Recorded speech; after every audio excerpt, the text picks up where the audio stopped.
The only thing they mentioned was like on the economy, but like I'm pretty sure in like the context of Rukia and Ranji's backstory, when they first met was meant to be more like how they where was their like current positioning and how they want to like get out.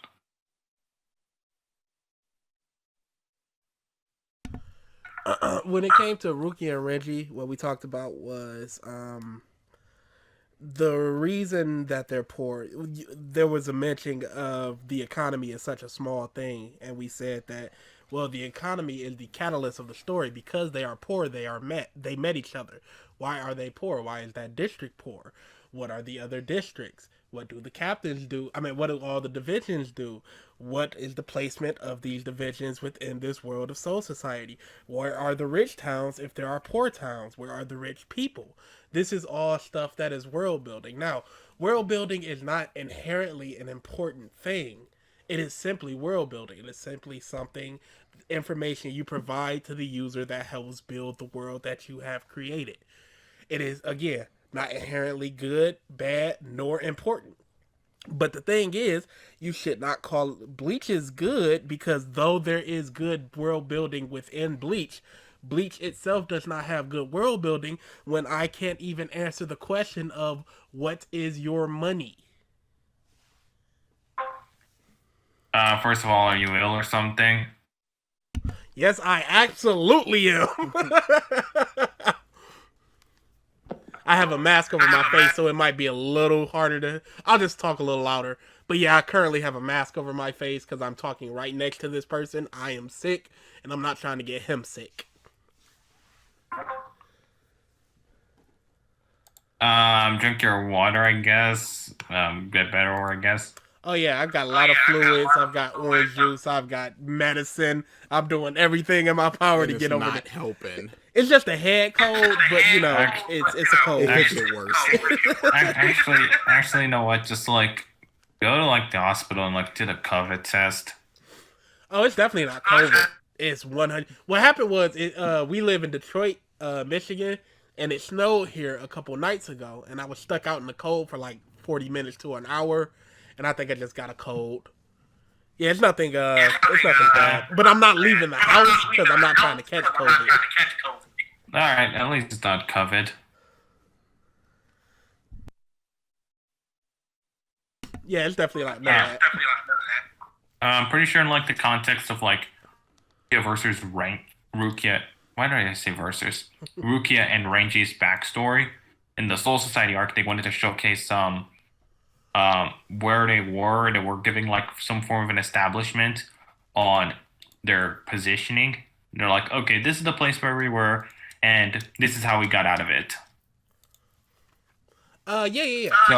So like, That's definitely you know, establishing hold on, what's going on in the plot further like, along. it's like, especially how early on it is. It's just like, it's one of those things that like the author showcases, and then in future backstories, like, Toshiro's backstory is definitely a good example of this. He goes into more detail later on with like a few districts. Like Toshiro looks like he's like in the medium poor ranges based on the backstory. But it's still Like, a poor area. Yeah, and we don't know why it's poor. We just know that there are thieves, that is poor, that people need to steal to get by, but we don't know why it's poor. Why can't they move over to another district? Anything like that. Like, where's an affluent district? an affluent what? Affluent district. Where's an affluent district? Where's a district that has a lot of like people that are doing well, like Beverly Hills for America. Or Like, like the center spot of You the mean Attack the on nobles? Titan walls. The nobles? sure, where are the Yeah, like our nobles? nobles like the yeah, Sure. the outfits of the nobles. Yeah, Yeah, like out I'm there. pretty sure. Where? Um, Where does he I'm pretty live in sure. relation to the poor district? Wait, was it like located in the Serite or something? Let me check.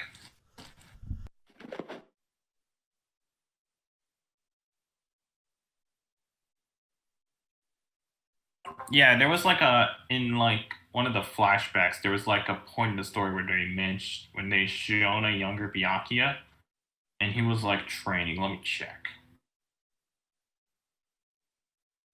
Oh yeah, he was training No, this is more so outside him of the house. practicing I remember flashbacks. that because one of the other captains walked up to him and said, "Hello, young Byakuya." He was training outside of the house.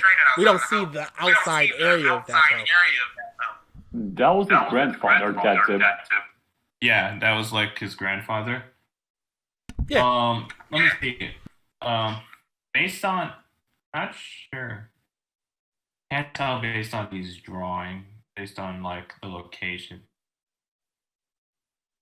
Yeah, we can't tell. We don't know.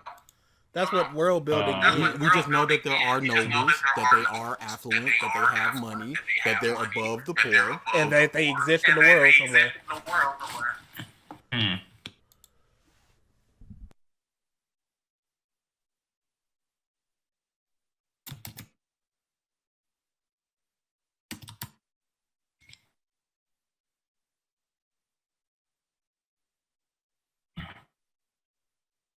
Be talking Attack on Titan, I see. Someone did a ping everyone. I got distracted there for a second. Sorry.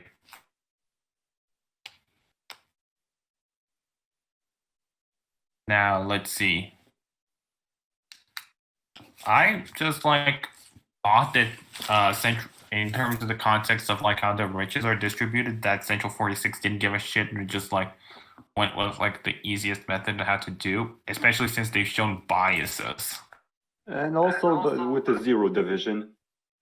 More so Ichibei. Ichibei kind of named everything, like made everything, technically speaking.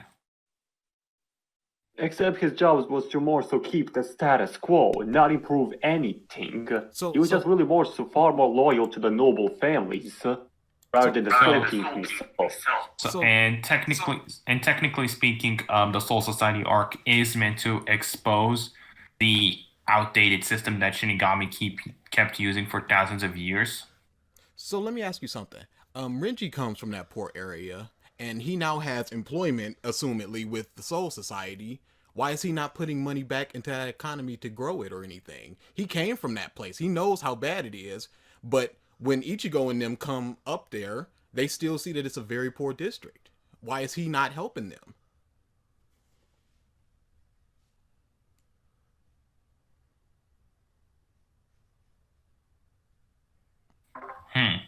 Yeah, we don't know. Let's look into a realistic manner.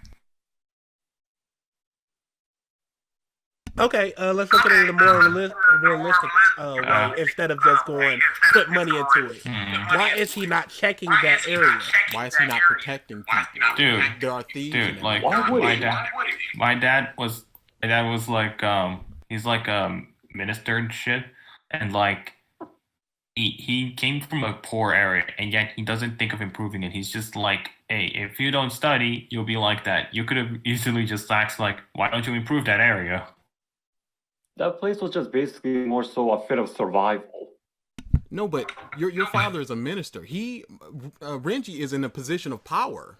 He's the number 2. I'm pretty sure the lieutenants aren't like positions of power.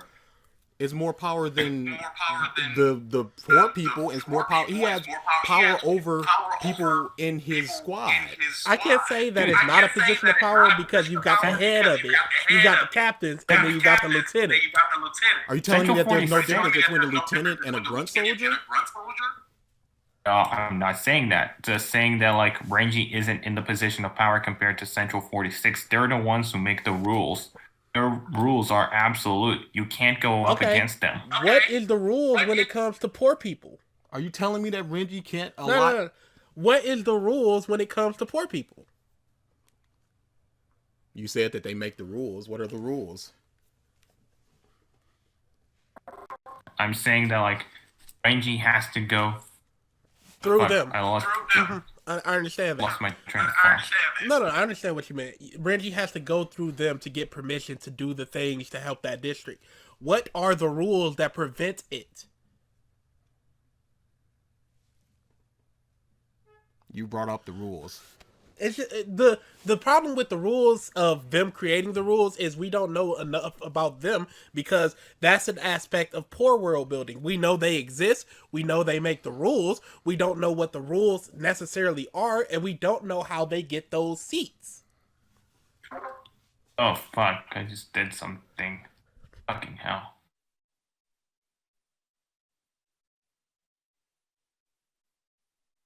Combat, did I miss something? I think I lost my train of thought. Missed what exactly? I think I did miss something. It was slick.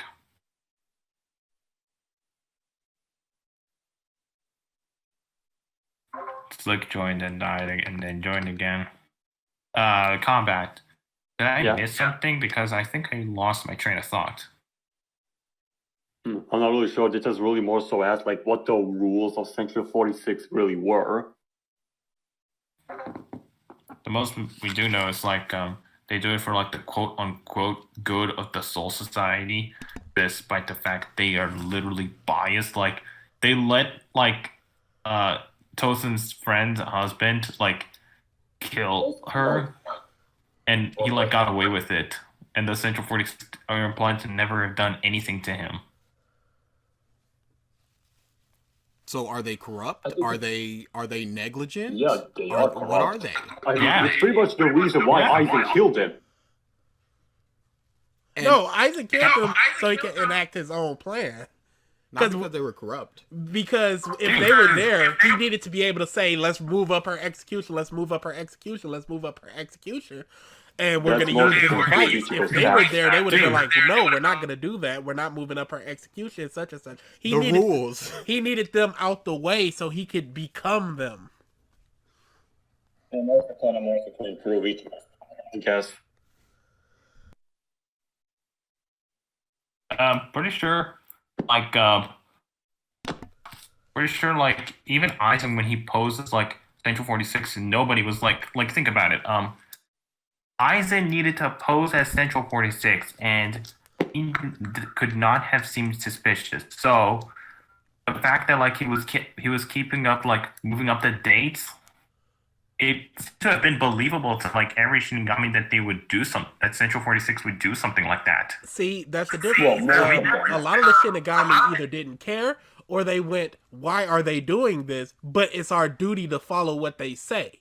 They questioned it, but they followed it because their rules are absolute or their word is absolute. But there were questions of why is this happening? Why is it just for a lowly soldier that we're using this device? Why is our execution getting moved up so much? That was the point. Yeah, exactly. Because the point was that they are questioning them. They are questioning because this is if it happens so much, they wouldn't be questioning. It would be like, oh, they always do this thing, so who cares? But it wasn't like that. It was like, why are they doing this? Because this is outside of the norm. This is inconsistent based upon what they normally do. Oh fuck! Someone died. I think it was Atlas. Anyway, fucking yeah. Again, because the Central 46 were corrupt and negligent. That's what we're saying. I mean, look at their status and like again, Kaname's friends. Like they literally were just basically have very high political power. They have high political power, and they captain. They have high political power and they abuse the fuck out of it. What benefit is there in going, no, Renji, you may not help that poor district? And what are the what's the evidence that they abuse that power? Again, like Kisuke Urahara's banishment, they were just there like, okay, you have no right to speak. Anyway, let's just give you some charges and like we'll not even give you a chance to like question some arguments and shit. Oh, and let's also let this guy right here like come in and like give some hollow experimentations. Let's not even like ask you why you're doing this. We'll just like banish you immediately. Okay, are those the same people? Yes, they are. They're like in the next benchmark. No. That was literally 100 years ago. I mean, are those the same people that Aizen killed? Yes. Yes. I have no idea of that because I don't know these people. It's the turn back the pendulum arc. It takes No, place. I know you're going to the past, but is there any evidence Why that would they it might have been matter, replaced though? somebody retired, such and such and such and such? You can't just say Why would that America is matter? corrupt because Trump is president, and you go 20 years later, 20 years in the past, and go, yeah, America is corrupt because Trump was president. No, Trump wasn't president back then. We don't know if those people are in power right now were in power back then. It takes what? okay, Okay. the takes place the 100 government years itself still fucking- exists. The Gote 46 or whatever they are, they still exist. But are they the exact same people? Let's say there's 43 members. Are they the same 43 members? They are. Do you have any evidence? It's implied in the narrative that they are the same people that Eisen killed. Okay, No. He killed the 43. Why is that? Is it the same people of Turn Back the Pendulum? The same people Oh are my provably God. corrupt. Oh my No. fucking God. You keep saying yes, they are. We're asking you, what is the evidence of that? And you say, they say that. Where did they say that? Because it's evidence that it's very quickly to get a new 43. They replaced 43 members within the space of roughly a year. Wait, what? When did they replace 43 members? Didn't in, they like, get a new roughly- 43 after Eisen killed them? No, Like the captains were. No. Oh, they no, never got a new like- 43. So what the? No, wait, so wait, who wait, rules wait, it now? Who makes the rules? Listen for 1 fucking second. That's it. They were replaced. Calm down. Let's just keep a calm tone. Look, the new Central 46. This was basically established that they were basically made like shortly after Eisen's defeat. Okay. Because after the original Central 46 was killed, Yamamoto basically had to take over for a while before new members were found. Okay. So Eisen's defeat came roughly 17 months after their death.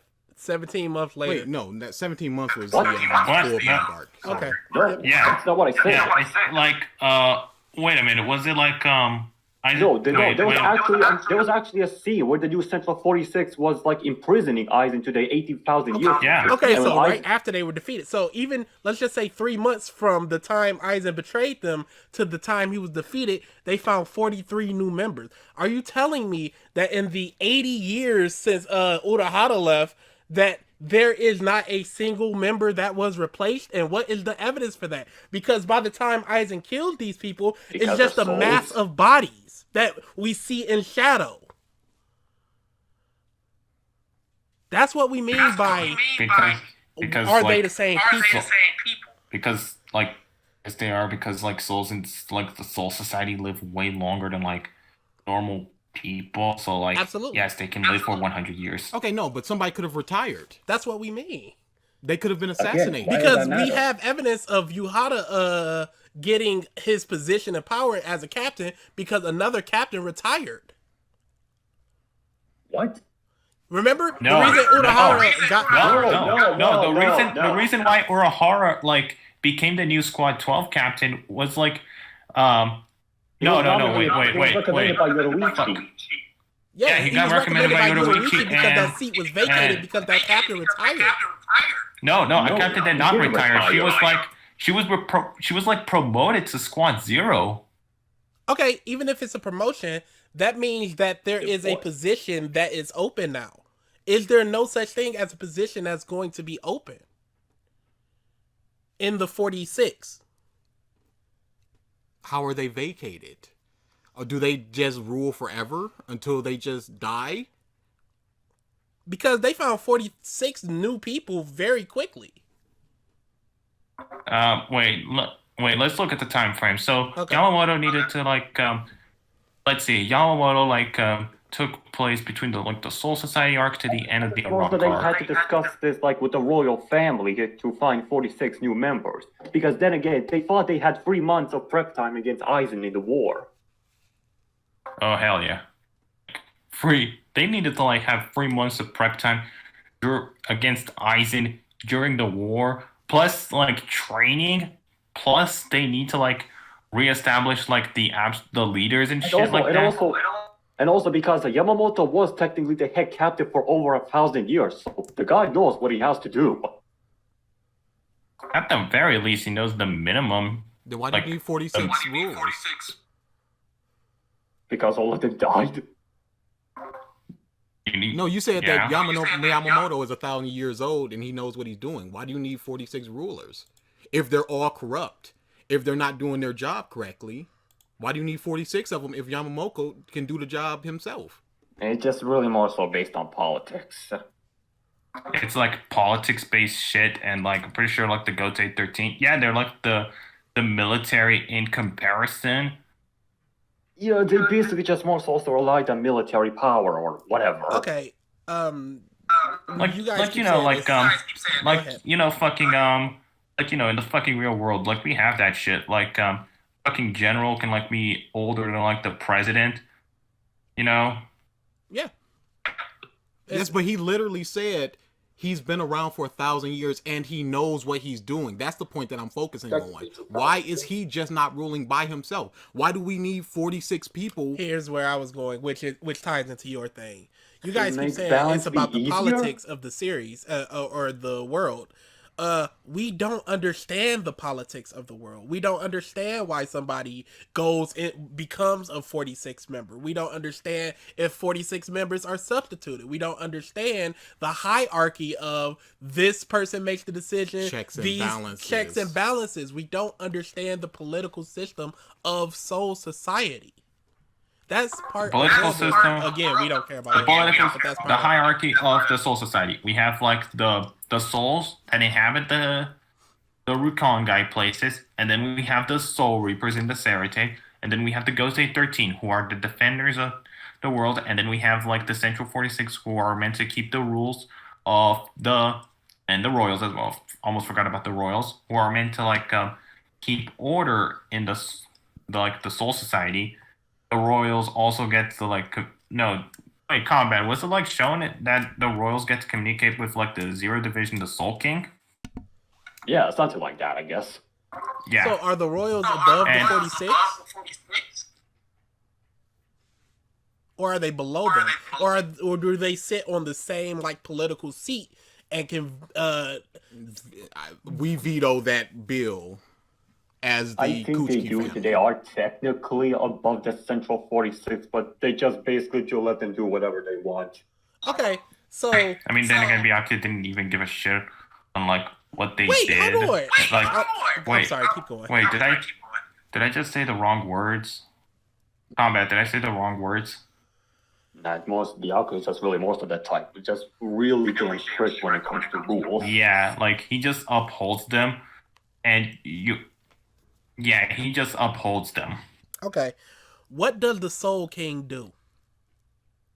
He's like the linchpin of the universe. No. Wait. Hold on. Can I kind of... Wait, hold on. Did you guys kind of read the light novels by any chance? No, we have read no novels. We have read no side that stuff. Explains it. Okay. Do we need because to the read novels it do to understand technically this get... stuff? I'm asking, what does the Soul King do? As in the hierarchy of the he's like the linchpin of the universe. Like he's like the thing that is meant to keep the universe in balance. I can't like even say that because he dies, and then it's like, well, we just need a new one. That's kind of because he really couldn't do literally anything. He's a limbless person inside of a crystal thing. Then why didn't they find another one already? Because why? like everything in check. Because Yuha absorbed the Soul King. No, he was a limbless person for let's say 100 years, 50 years, 10 years, million years. Why didn't they find another one in that time if they just go, we can just find another one once he dies? That literally makes no sense. Because the guy is literally like, because the guy's like eternal, like he can't die. Okay, his soul Because got he was like the absorbed, king. and Wait, then wait, he wait. was He was replaced. like the king. They don't need to find that. His job there was to keep all three realms and kind of hell in check to make sure Again. they really get anywhere fucked up. Yeah, he's like the linchpin of the universes. He can't die. That's his job. That's like Atlas. He's holding up the earth. Like, he was absorbed, so he did die. And then they instantly replaced him.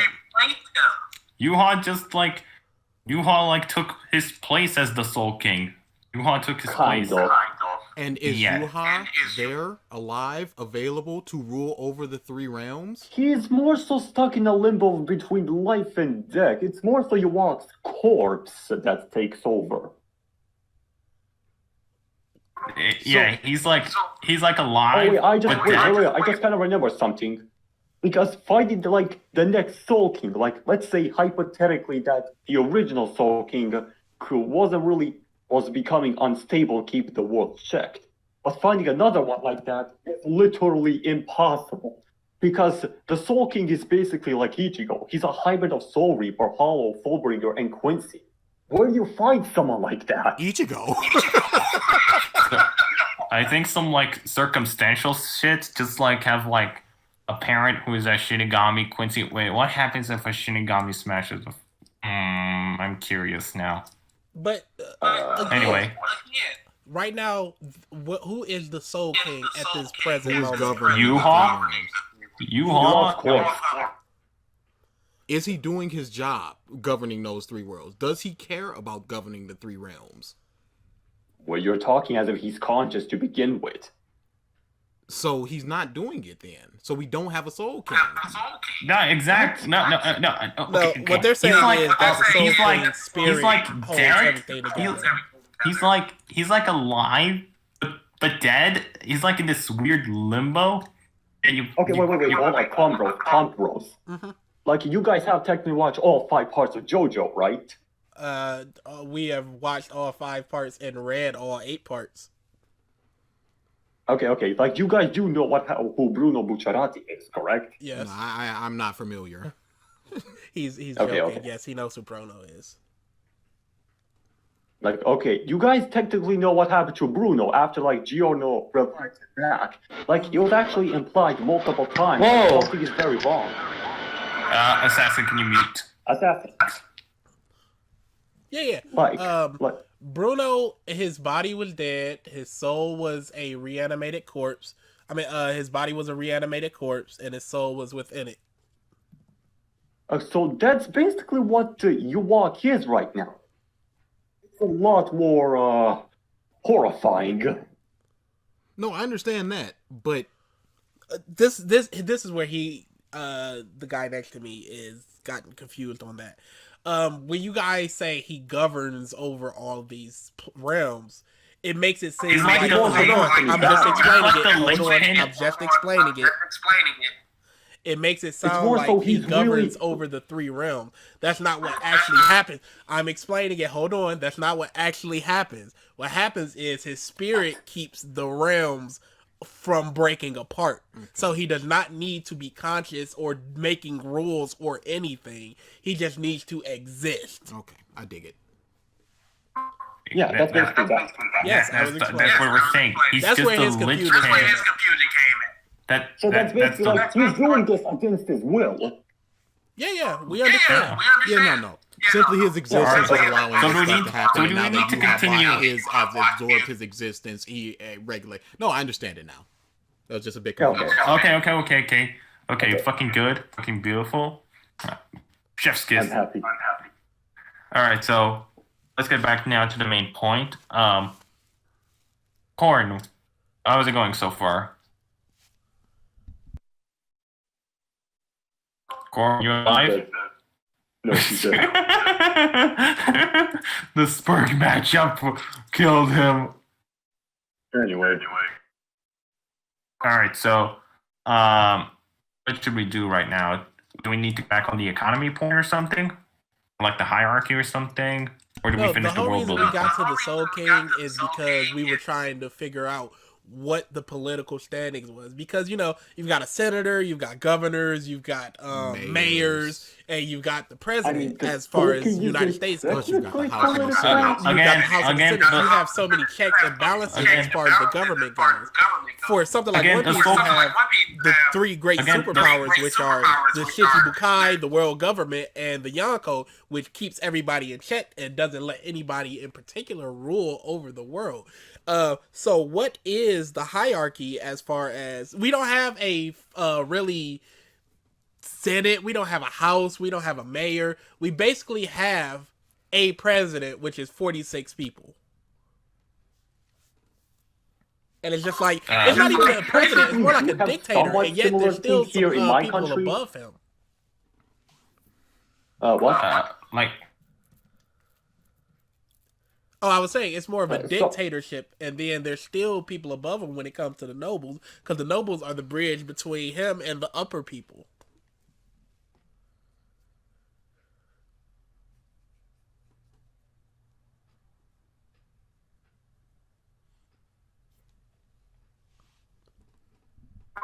I literally got lost the second that when you mentioned like the Soul King again, because I was gonna reply again. Okay. Would you like to repeat that a little slower? Okay, yeah, no problem. I know I talk fast sometimes. When it comes to the government of Soul Society, we basically have a house of dictators. We have 46 dictators. Their rules are absolute. There is nobody to go against them. There is nobody to check and balance them. But there are still people above them, which could keep them in checks and balance, but just allows them to make their rules.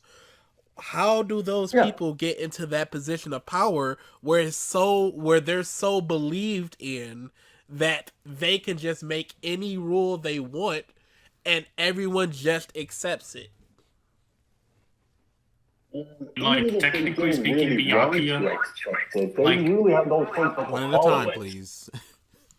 Because there's an echo plus two people talking, so that's three people talking. Yeah. Sorry that I can't fix the echo. I'm sorry, I'm not a fucking magician. Anyway. Up yours. Anyway, technically speaking, Byakuya, like, just upholds the rules. Like, that's literally, like, one of his, like, one of the starts of his character arc is that he's, like, upholding the rules and he was insulted for going against them. And he promised to his parents. Yeah, but he's a member of the He's not royal... actually like a machine that follows it. The guy's just really conflicted in what to do. Okay, but he's a member of the royal family and he's a member of the captain, so he has a job to do. What about everybody else in the world? You mean something like with the squads? Yeah, what about Yamamoto? What about the other royals? What about the captains?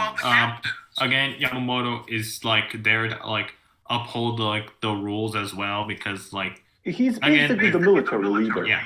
Yeah, like the military. Trump orders the military to invade this country because like they found oil in I said country. The generals are just gonna follow it. Okay, let's invade this country because they got oil in it. Again, this goes back to my original point. How do those people, the 46, get those seats?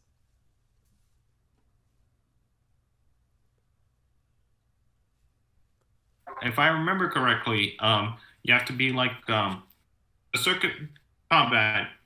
Confirm if I'm right or wrong here, but in order for the Central 46 are made up of like the wisest men in all the Soul Society, right? Quote wisest.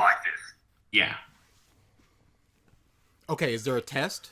Are they handpicked by Yamamoto?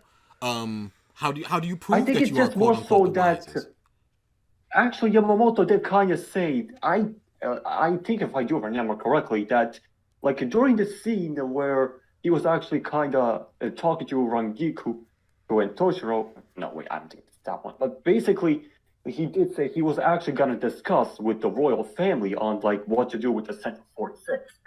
Bullshit that was happening. That makes it sound more like, do we want to continue with this type of thing, or do we want a new system in place? And it sounds like they I'll be right back. Wait, I'll be right back. My VC is spurting. Let me disconnect and reconnect real quickly. How are you guys doing? We're fine. Testing. Testing. Testing. Yeah, it's working. Perfect. Yeah, Anyway, fine. let's continue.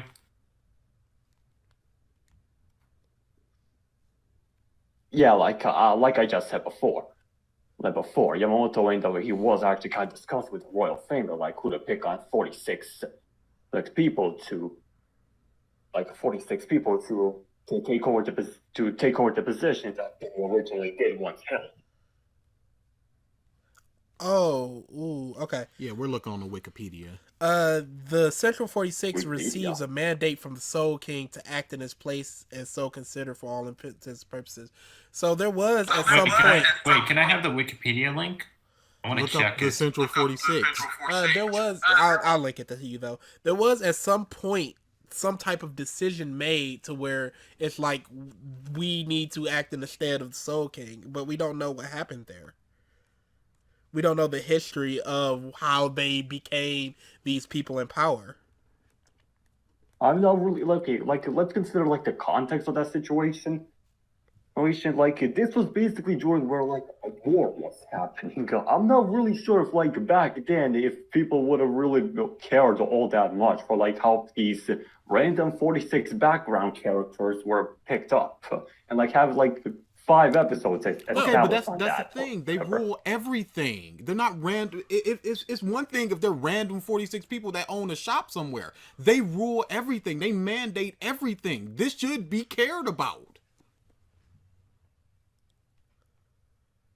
There's going to be a post-war time, and they're going to be making the decisions. So maybe we need to have some sort of checks and balances. Some sort of checks and balances. Technically, I'm not really sure if like the Central 46 would have really been that good like during the middle of a war, because I don't really know how good they are when it comes to like battle experience or shit like that.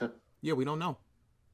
The only ones who like could have like hypothetical my experience would be like the 6 mages, hypothetically speaking, because mages, they're mages. But yeah, it always goes back to how are they elected? We need to know why these people have this much powers. And you say that they're wise people, but how do you prove that intelligence? That's more so of a hyper, more like I'm taking was an intentional hyperbole. Because like again, like the Central 46 before then were like what the fuck? Did I just miss my train of thought? What? And like what? Before Aizen killed them, they were like corrupted and neglected people. They were corrupted like, douchebags. Yeah. Okay, is there not an option to overturn any of them? Is there not an option to? There is, because there's an option within the 46 to overturn. They say that their rulings are rarely overturned, but it does happen. Mm-hmm. So, is there one person that is more powerful than anybody else in the Central 46? Like the president, the House of Representatives. There is a system of power in our world. And in this world, it is 46 people making a decision. And we don't know about this stuff. We're just told that they are making decisions, that they're smart people, that they're wise, that they can be easily replaced, that one person can take over the 46 jobs of those 46 people. And we're not given anything else. And it really hurts the world because these people are in charge of everything. They're making the rules. We looked at the Wikipedia. There are a lot of laws that these people are making. And we don't know anything about them. So it's just like this. There's this corrupt thing in this world and we don't know anything about it. And that's not good. Yeah, that's the aspect of not good world building of Bleach. Like we said, there is good world building in Bleach. A lot of the stuff that serves the plot is more of the good stuff. They put it to the forefront because they want you to know about it, because they want to build the world and service the plot. But a lot of the side ancillary stuff of world building is not very good when it comes to, the minutia of how does the government work? How are these seats even gathered? Such and such. We know that there's a south, a north, and a west branch of the Soul Society. Do they have captains as well? And if they don't, and if they do, why didn't they with this world-ending thing like with Yuhabak? That's a pretty. There's jurisdiction and everything, but there's a world-ending thing, and we don't even know if they have captains or anything. Wait! Did you guys like jump from like the Central 46 and now to the different branches? I'm gonna call it a shotgun right there. Orin, is that a shotgun? Okay, scratch the last point. Let's keep with the point of we don't understand the Central 46. Correct or incorrect?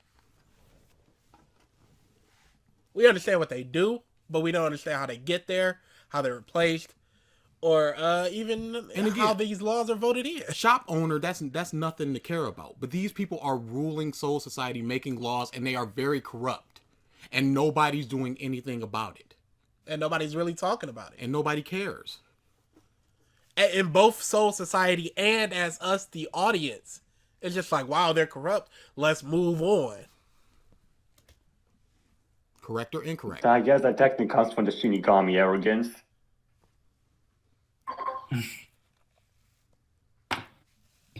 And wait, what the fuck did I? Is that the reason Shinigami arrogance? That's just what you're gonna say and just leave it at that? Because that's not a really good explanation or anything. No, that's one thing. I'm just trying to think of what to accept a reply properly. No, here's the simplest answer. We don't know, and it's not good. That's the simplest answer. You don't need to think of anything. You don't need to pull anything out. You don't need... Yeah, when it came to the Soul King, we didn't understand it, and you guys explained it, and we went, oh, you are correct. There is no information here. That's the problem. You can guess, you can think, you can assume, but we don't have the information. And it's okay to say we don't have this information. That's the problem. You guys are dancing around this. We don't know. You don't know. Nobody knows. And it's not good because they rule the world. Aspect of the world. Aspect of the world. An aspect of it. It's just that simple. All right, so we won like the Soul King point, and like would the economy point be like a part of the Central 46 point? We're not here about points or anything. We're here about gaining knowledge and understanding. This is a debate. Yeah. This is their system. Okay, their system of points. Yeah. This is just for us. We just want the knowledge of Bleach, and if we're wrong about things, we want to be correct. And do you see what happened when we said, "Oh, the Soul King thing"? We dig it. You guys have not said we don't know about the Gotei 13. That's the Gotei 46. The Central 46. Sorry. We are conceding things when we don't have the knowledge. And we're like, oh, there is knowledge there that we didn't understand.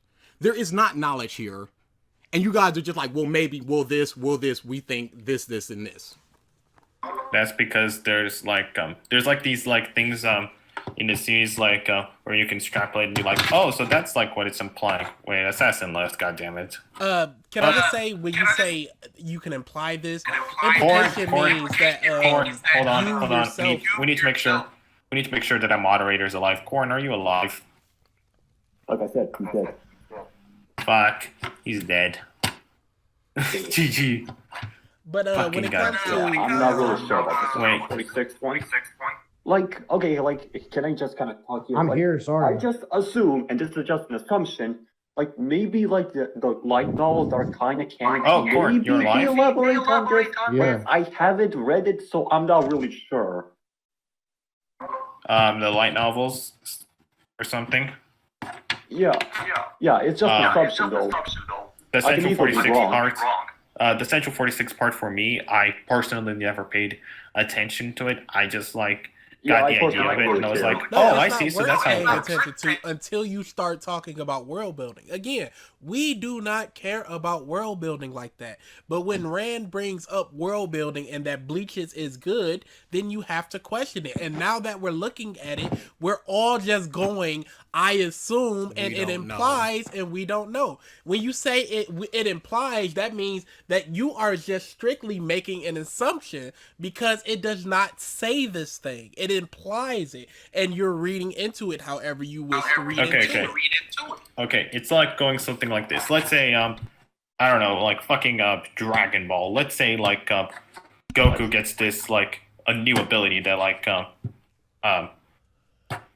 that Let's say that he destroys can on a make a molecular giant level. spirit form of himself. I know it's stupid. It may not never happen. But let's just say for the sake of argument, it happens. Let's say Goku gets this new like MUI ability that allows him to like punch you on a molecular level. Now they don't directly state that it's on a molecular level destruction, but let's put it like this: like let's say they have things like oh, he's like splitting apart like this like molecular structure thing, and it's like, oh, I see. So it's like molecular level destruction. Like it's an implication that it's molecular level destruction. I can't say that because Dragon Ball is very over-explaining. So if they did do that, they would go, oh, Goku is destroying him at a molecular level. They would explicitly say it. They would not imply it. Just like when it comes to Ultra Instinct, they go, his mind is emptied out, so his body moves on instinct. They don't just go Ultra Instinct and you just assume what happens. Dragon Ball is very over-explaining, so they would say that. It wouldn't be implied. It would be explicitly stated. Let me actually see if I can name a better example for an implication. Combat. Fuck! Corn, do you have like an example for an implication that would work? Well, to be fair, I'm not really in that position. I'm more of like just a moderator, not really like give an argument. Combat left. Yeah, I got to be like a neutral party. Yeah. Just need like a better example of this. The whole thing with implication, my whole problem with implication is simply that if something implies it, it is only assumed that that's what is meant to be, because it's implied instead of stated. With your Dragon Ball example, it would have been stated.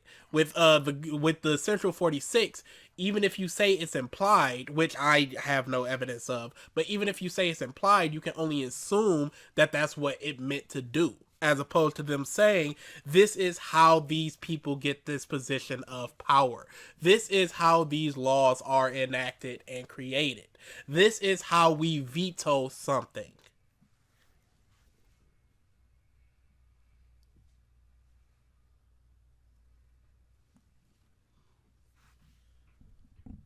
This one on the Central 46 part, not really sure. Not going to be able to join VC, but I can still type. All right. Combat, you got anything to say about this part right here?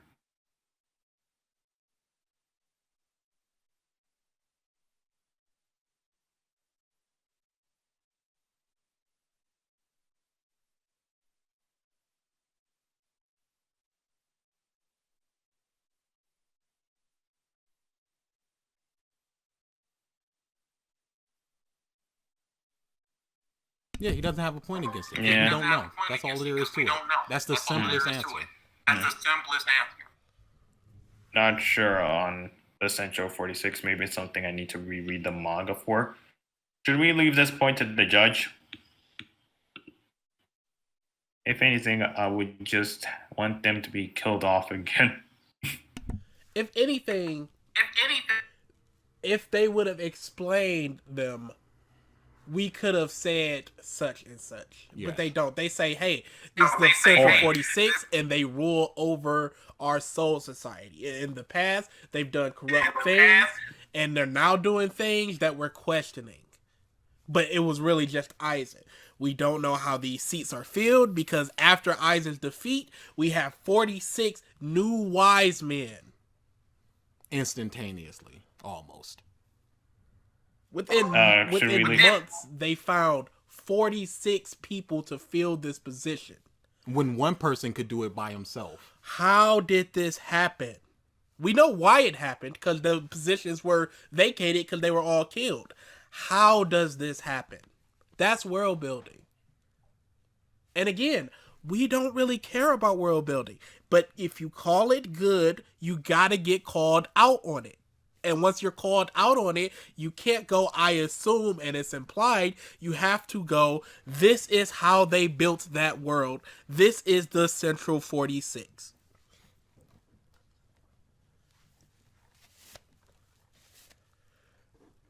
Not sure, particularly on the Central 46. I may need to like reread the manga again just to like get a little bit of like insight on them if I really want to like research on them. As a guy who has read Bleach about 10 years ago and then very recently within the past month, there is not a lot of information on the 46. We just looked through the Wikipedia page. If there was information, it would be there. Even if they say it from the light novel, they add that information. There is nothing there. And it's fine to say that there's nothing there.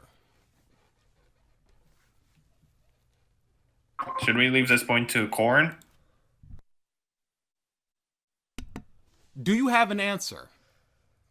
Because we can't. If you have an answer, we're we going. can have the answer. We're going on this goddamn point for like a really long time, and we ended this debate on this point, and now we're continuing it again. No, because you won't concede it. Because you don't know. You don't have the information, and you just won't concede.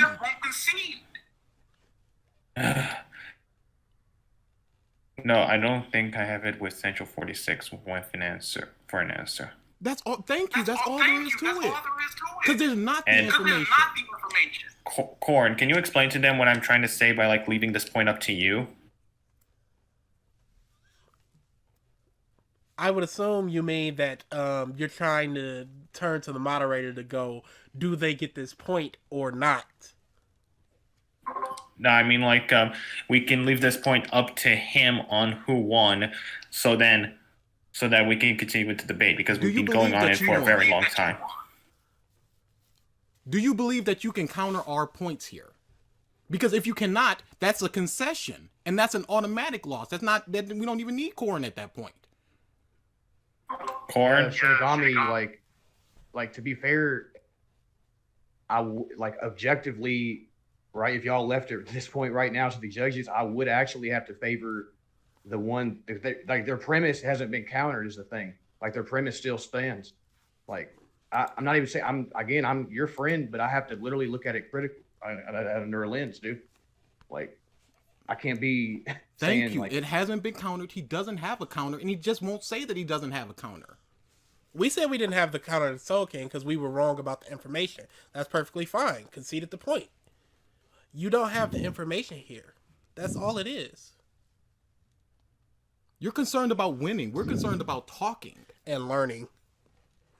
Like, if you gave us 0 points, we would be 100% fine as long as we learned about the Bleach stuff we were wrong about. If they know about the Soul King thing, and I'm better for it. If I said something about the money, the economy of Soul Society, and you guys pointed to the chapter and went, well, here's them talking about the economy and how it works, and I went, wow, I missed that, I would just concede it, but now I would know about the economy, and I would feel better about knowing more about Bleach. Okay, I'll skip over this one. Just not like it affects the overall debate for me. Okay, so I concede to the Central 46 point. What's the next topic? All right, so the next thing I want to move on over is the biggest one, the Soul Society and Hueco arc stuff. I would like to talk about Ichigo, but I don't think there is anything objectively that I would talk about Ichigo. All I see is subjectivities, and who wants a debate based on feelings? Well, to be fair, as far as objective and subjective, two people can look at the numbers and extrapolate data differently. Like in terms of American sports, if you look at something like basketball, you can look at a person's good numbers and you can look at a person's bad numbers to say why they're good or why they're bad, and they're both true. as long as you have the data for it, as long as you have the information for it, there's no problem of bringing subjectivity into a debate. Because feelings do have a place in debates. There's no problem with that. Hey, if we're like having an entire debate based on like feelings, everyone would win. Because like in subjectivity land, nobody is wrong because nobody can prove that your feelings are wrong. I disagree with that. I feel like if you're just coming with feelings, there's a problem. If you're coming with numbers and your feelings are behind those numbers, it's a difference. If you're just going, well, I feel this way, you're incorrect. Or you can't be proven false or true. But if you're going, the numbers say this and I feel this way about it. I like Chad because he's the funniest person in the show. And you go, well, he had maybe 3 jokes, and you can point to somebody and go, here's 15 jokes. You can say the quality of the jokes, but here it's a higher number of jokes, and this dude isn't very funny. That's not his personality. So you can counter that. Something like that. But saying like, Chad is, I feel like Chad is Japanese. You're just wrong about that. Your feelings are incorrect. Yeah, true. But then again, like, let's say, how about The Last Jedi, for example? In my opinion, The Last Jedi doesn't contradict anything in the previous Star Wars material. And then somebody could point to some stuff and go, well, here's it contradicting stuff.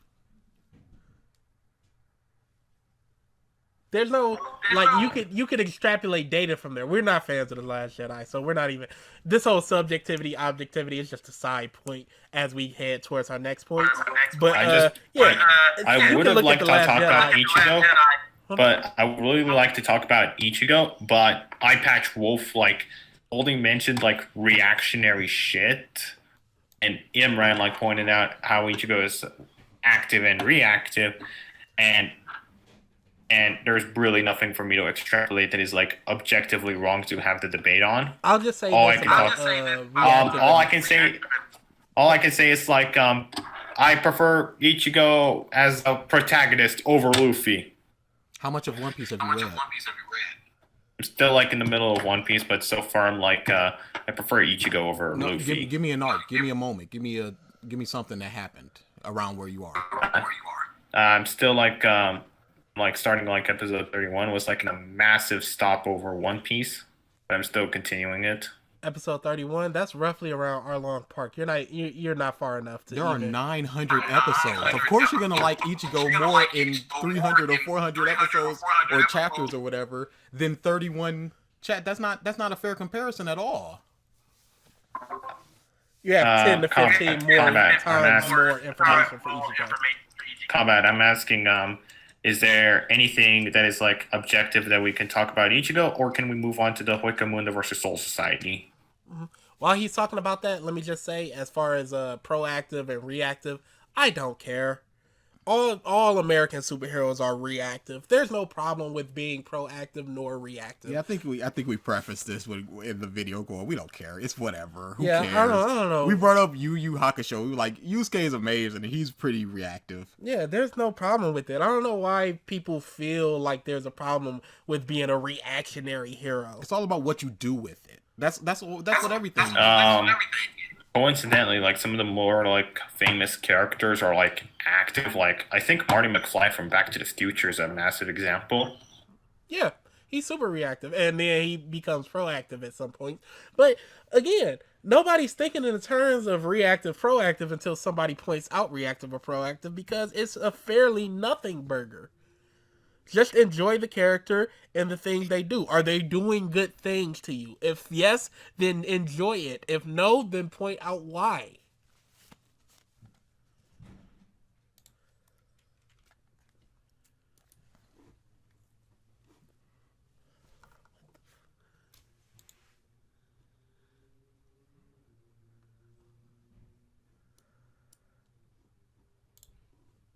Technically, Imran said that Ichigo wasn't totally reactive, not that he wasn't reactive.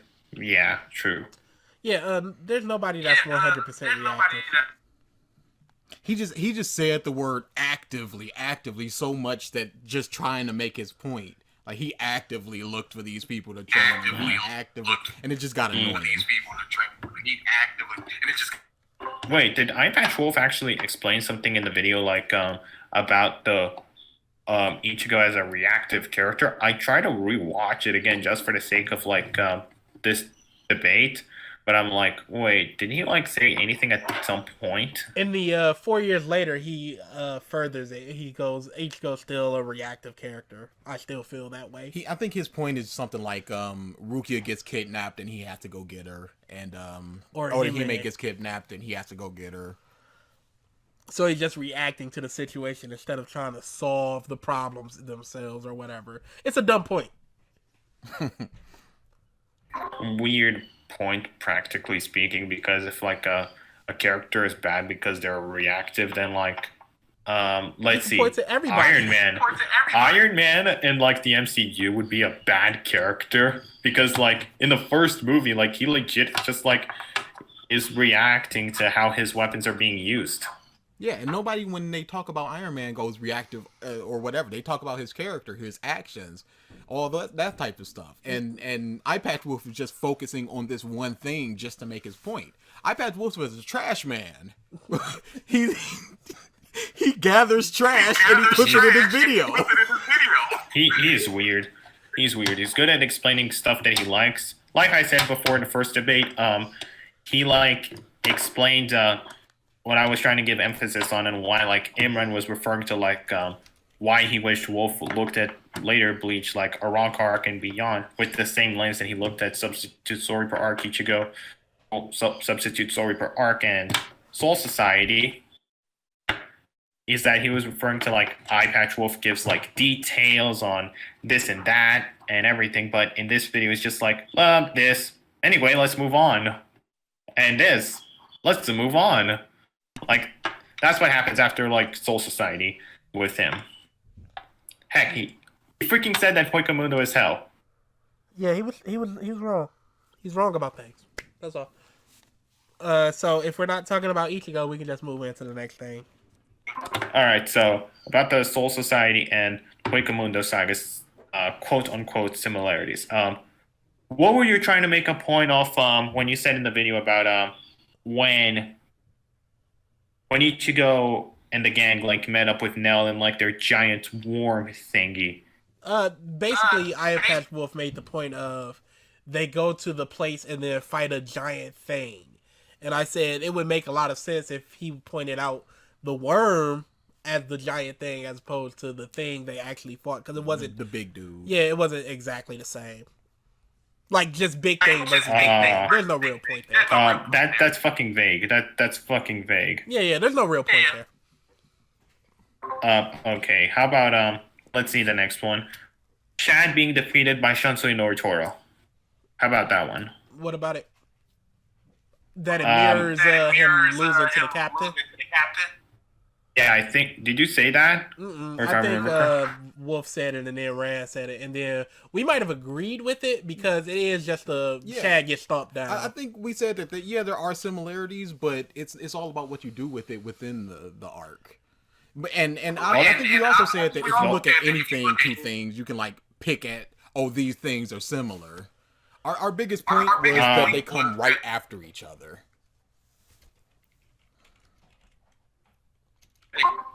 I mean, like, I'm not sure about Wolf, but he seemingly treats it as like its own arc, I think. If you get what I mean, like, he treats it as its own story arc or something. Which one, Wakamundo? Yeah, I think so. Yeah, I don't get that. Yeah, I think he treats it as the whole thing. Plus, technically speaking, he brings up. Oh, go ahead. Plus, technically speaking, Wakamundo like is just like what is it, like Act 2 or something, or like Act 2.1 or something of the Aranka arc. So it's technically not a whole arc. It's just like a little segment of an entire arc. Yeah, he brings up a whole bunch of similarities. Like, look, they're similar, and some of them are a lot of stretches. But he doesn't bring up the fact that they wildly diverge or anything. He just goes, look, they're similar. And you can find similarities in everything. I think we brought up One Piece, where it's just like hop on an island. There's a dictator, beat up dictator, make friends, peace out. So yeah, there's no problem with similarities. It's just that they are so similar back to back. Like we said, we would have literally zero problems if it was Soul Society, then 2 arcs in between, then Hueco Mundo. But when it comes back to back, you can really see it. But it's only for the first half of Hueco Mundo. After they rescue Orihime, it becomes an entirely different thing from Soul Society. Like I said, Mundo is like what, Act 2 of an entire arc. So technically speaking, you're not like experienced. So even if they are similar back to back, which I don't think they are, but let's just say they are, for the hell of it, it technically takes place like Act 2 of an entire storyline. Okay, but look at it like this. Let's say you watch a movie and Act 1 happens, and then in Act 2, similar things happen to what happened in Act 1, and then the climax happens. You would go, didn't that just happen? Isn't this repeating? It'd be kind of like, getting trapped in a matrix, deja vu type stuff, where you just feel like it just happened. Whereas if similar things happened in Act 1 to Act 3, it feels more like a callback as opposed to something similar happening. I haven't ever seen a movie that is like that. The most I can think of in this context, the most I can think of in this context of movies, for example, it's like if we have like an entire first movie and then we have like this second movie, and like this Act 2 is like vaguely similar to the first movie in question. Let's go with it like that. The Hangover movies. People hated Hangover 2 because it was simply Hangover 1, but different. Hey, I have no idea on Hangover. Like, I'm seeing like currently the Taken trilogy, and like Taken 2 doesn't even need to exist. Why? Because it's similar to the first? No, it's like the first movie. It's like a simple fucking storyline. It's like there's like daughter got kidnapped by rapists, and dad, who's like an FBI agent, is gonna kill the rapist. Who needs a second movie based on that? I mean, you can make a franchise out of anything. Yeah, it makes money, so people are going to be like, hey. Who needs another Nightmare on Elm Street or Child's Play or whatever, or Friday the 13th? But the point being that when it comes to Hangover... fucking Lightning is actually mentioning like a point that is more fair, which is like Home Alone, which would be like a way more fair comparison. Like the second movie is just freaking the first movie, but on a different location. It's just like Home Alone, but on New York. Yeah, and people didn't like it because it was so similar.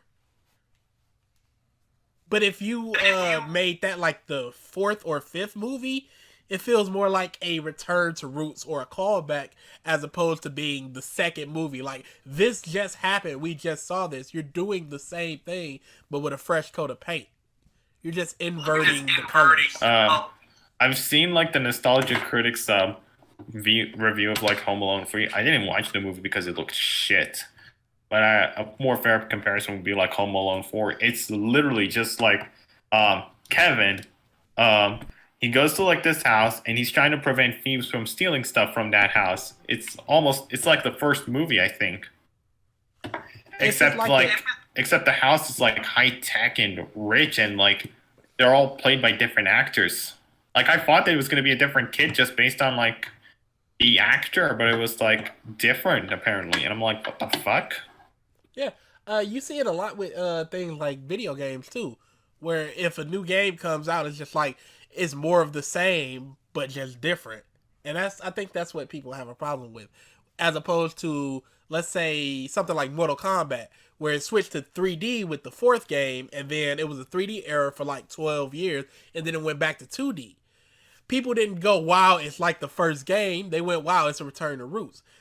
Again, I don't think there's a problem with similarities. I think if it's back to back, you can see it. It's more apparent to you.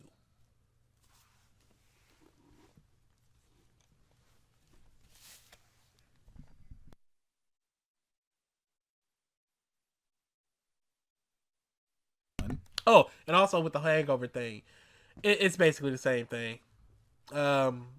They go out to a party, they get wasted somehow. It turns out to be the fat dude that did it to them. They find their friend on a roof or whatever. Testing. I died. I need to test if I'm alive. Yeah, you're back. Am I alive? Yep. Okay, I just got yeeted out of my connection. Anyway, what did I miss? Nothing. We were just talking. I was just explaining the similarities of The Hangover. Yeah, again, similarities is not a negative. It's just that it becomes more apparent to you when it's back to back. But as long as the new thing is doing enough different, or what they're doing with it is good to you, then who cares? All right, so my main argument for Huecamundo is like, again, it's like a second act, not an entire storyline again. And there are too many differences in there. Like the first time I watched it, I didn't have any oh, it's like that first arc again. Yeah, no, that's fine. But when I first watched it, I did have the mindset of, oh, it's another rescue arc. That was my first mindset.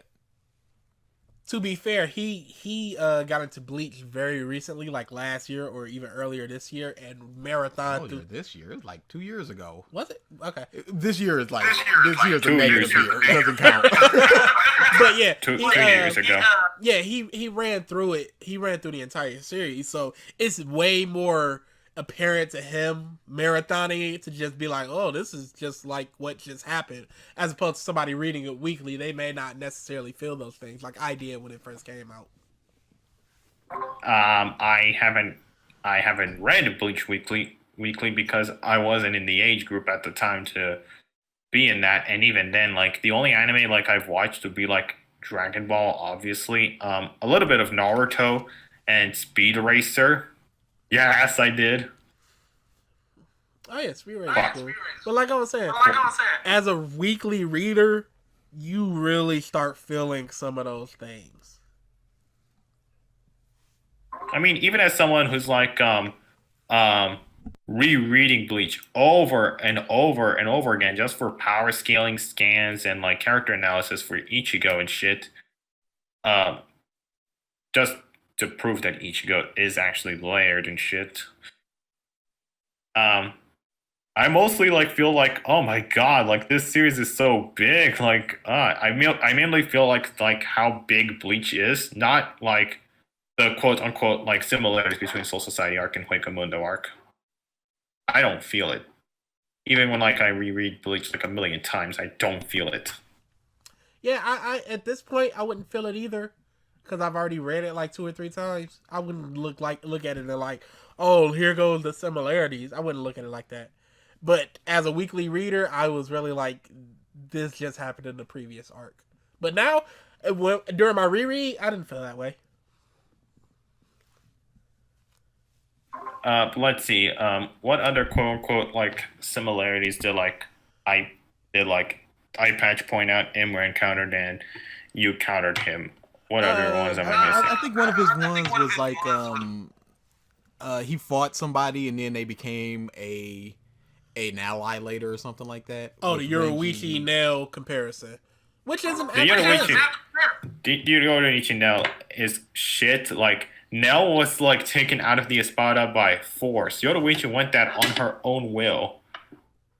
It was her own will, but it was more like a force thing. It wasn't a force thing. It was more like a coercion. It was she was with Yurahara and he got taken out, so I'm following you. Either way, the reasoning of their experiment is different, but everything else surrounding it is similar. As in, they were one of the captains or one of the lead people. They got expelled. The new person took over their position, and now they have to fight the new person after their transformation.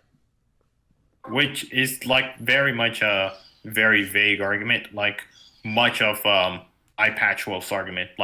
The easiest one I came up with easily is Ichigo versus Renji, which is off Ichigo's fighting some beastie dude with finding some strong dude with a beast-like fighting style, and I'm okay, so does that mean that almost every Shinigami versus a Rancor fight is the same because it's a Shinigami fighting some strong dude with a animal like fighting style. No, that's the type of stuff where Eye Patch is wrong. He was completely wrong there. He's just forcing something to make his point.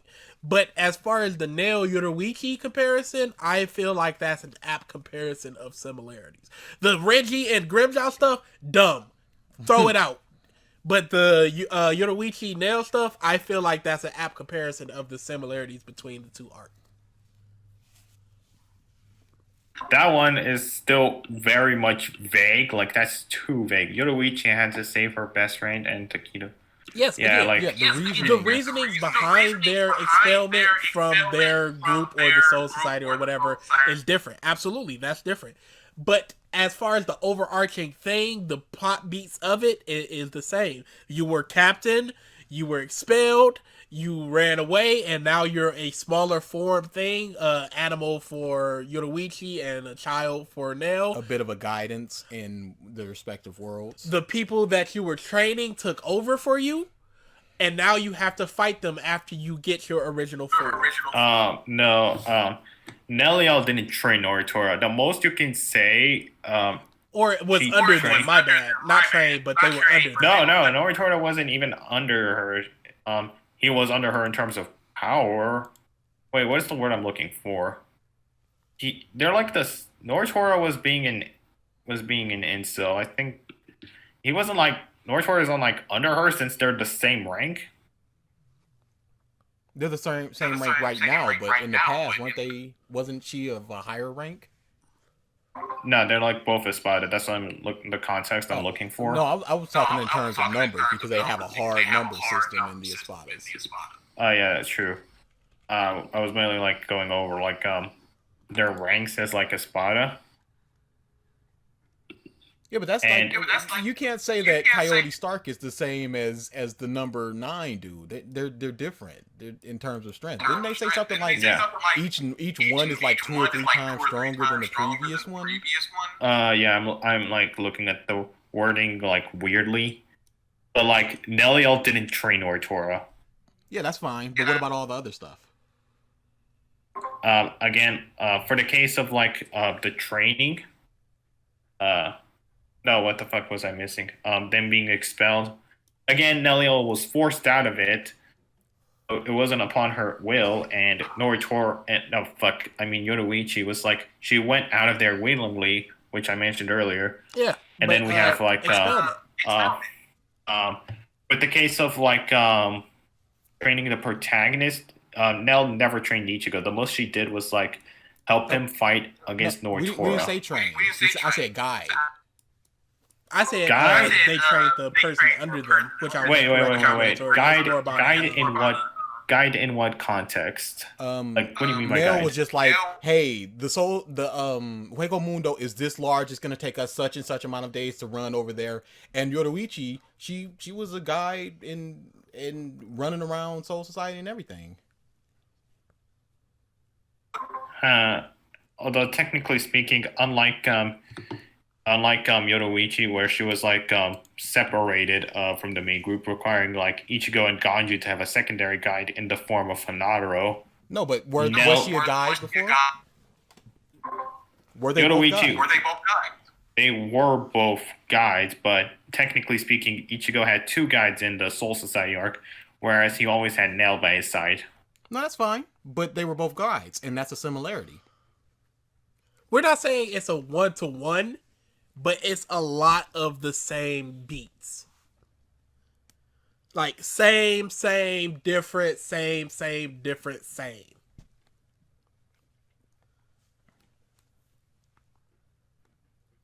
I mean, Nell was more Ichigo's knowledge on the place of Hueco Mundo.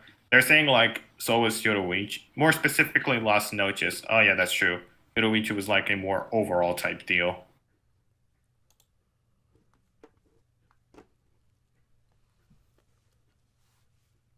I mean, sure, it's like knowledge. Knowledge is knowledge. Knowledge is knowledge. Guidance is guidance. Like Yoruichi like gives like specifically Rukon guy things and like guardsmen. Yoruichi actually trained Ichigo in physical combat. She didn't even do anything. Wait, who now? Yeah, that's one of the different. As I said, it's not a one-to-one comparison. It's similarities. Same, different, same, different, same. Like similarities. Yeah, we never said that. It was a one-to-one. Yeah. You could extrapolate. You could just switch Yoruichi for Nell, and it would be the exact same situation. No, but if you go guidance, expel, those are similar. And same thing with Soul Society and Hueco Mundo. Kidnapped. But then you go, okay, but let's dig deeper into this to figure out why they were kidnapped. But surface level, point one, kidnapped. That's the similarity. Once you go further along, you start to see the differences of why they were. But that doesn't negate the fact that it is similar. As an overarching thing, as an overarching story beat, it's the same. Context, like, I mean, context like matters in these cases when like absolutely. Let's see. I mean, in this case, it's not. It's like way bigger than like bringing Star Wars back here again, like The Force Awakens to like A New Hope. Like, so like there's like this group and they're like the rebels. They're gonna destroy this like large planet destruction thingy, and they're like empires. And you're like, well, no, last time was like a moon-sized thing. This one is planet. They're like, okay, they're still destroying a planet destruction thingy. Yeah, but then you also have stuff like bored person wanting more from their life, looking for adventure. That's a one-to-one comparison. But then you look deeper and go, okay, but what are the circumstances?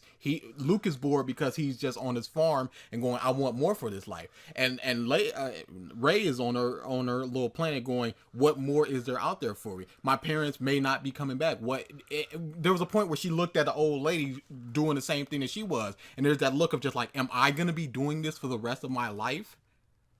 And that's where the differences come. But point one, similarities. Let's see. How about like try to see like let's look in the same like islands of like surface level thing, which again like context matters way too much in order for the surface level assessment to work. Technically speaking, like the context matters too much. Let's see. Yoruichi helped Ichigo to get Bankai. To get Bankai to like fight Byakuya and save Rukia. Mm-hmm. Nell was like, okay, so we're now gonna fight Noritora, who is now trying to prevent us from from saving Orihime, then Rukia and Chad. Technically, it was Old Man Zangetsu to help Ichigo to achieve Bankai. Yoruichi was still like a circumstance to it. Like she was the one who gave Ichigo the Tentaichi or whatever. She was like the force behind it. Yeah, I understand what you mean. Yoruichi was the force behind it. Nell was like, okay, we're gonna have a new fight. All right, let's do this. I'm gonna help you, Ichigo, to like get Orihime out of here. Yeah. Okay. Here's how I look at it. A pizza and a Hot Pocket, basically the same. Cheese, meat, sauce, dough. But if you look at them, that's about all the similarities. How they're made is different. How you eat them is different. There's a lot of differences. But if you look at it, cheese, meat, sauce, dough, it's the same. And that's how I feel about the similarities here.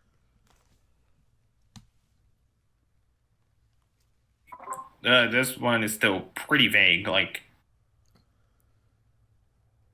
another similarity you try to point out is like they fight someone who they trained. No, again, Nell never trained. Yeah, no, Noritora. that was a mistake on it. He was a mistake in that part. He worded that incorrectly.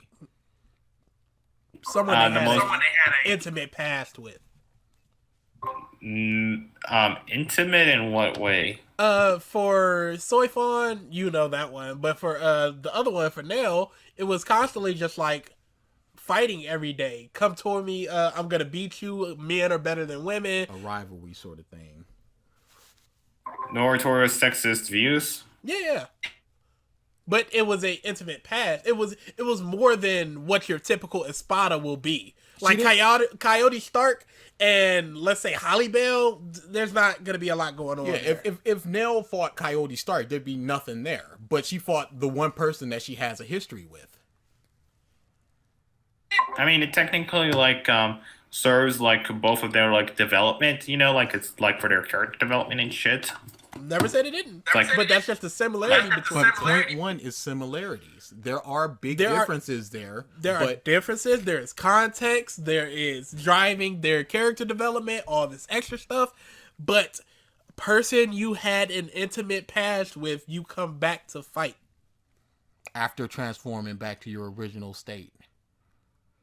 Nell's transforming into her original state was like in the middle of like when Ichigo was fighting Noritora. Yoruichi was like she like transformed into like she like revealed her true form all the way back in like when Ichigo finished fighting Kenpachi, except that Nelia was getting weaker and weaker in the fight. Yeah, we didn't say that they revealed their true form. They turned into their true form. Did they both turn into their true form? To fight the person that they had an intimate past with. That is a hard yes, but there are also differences.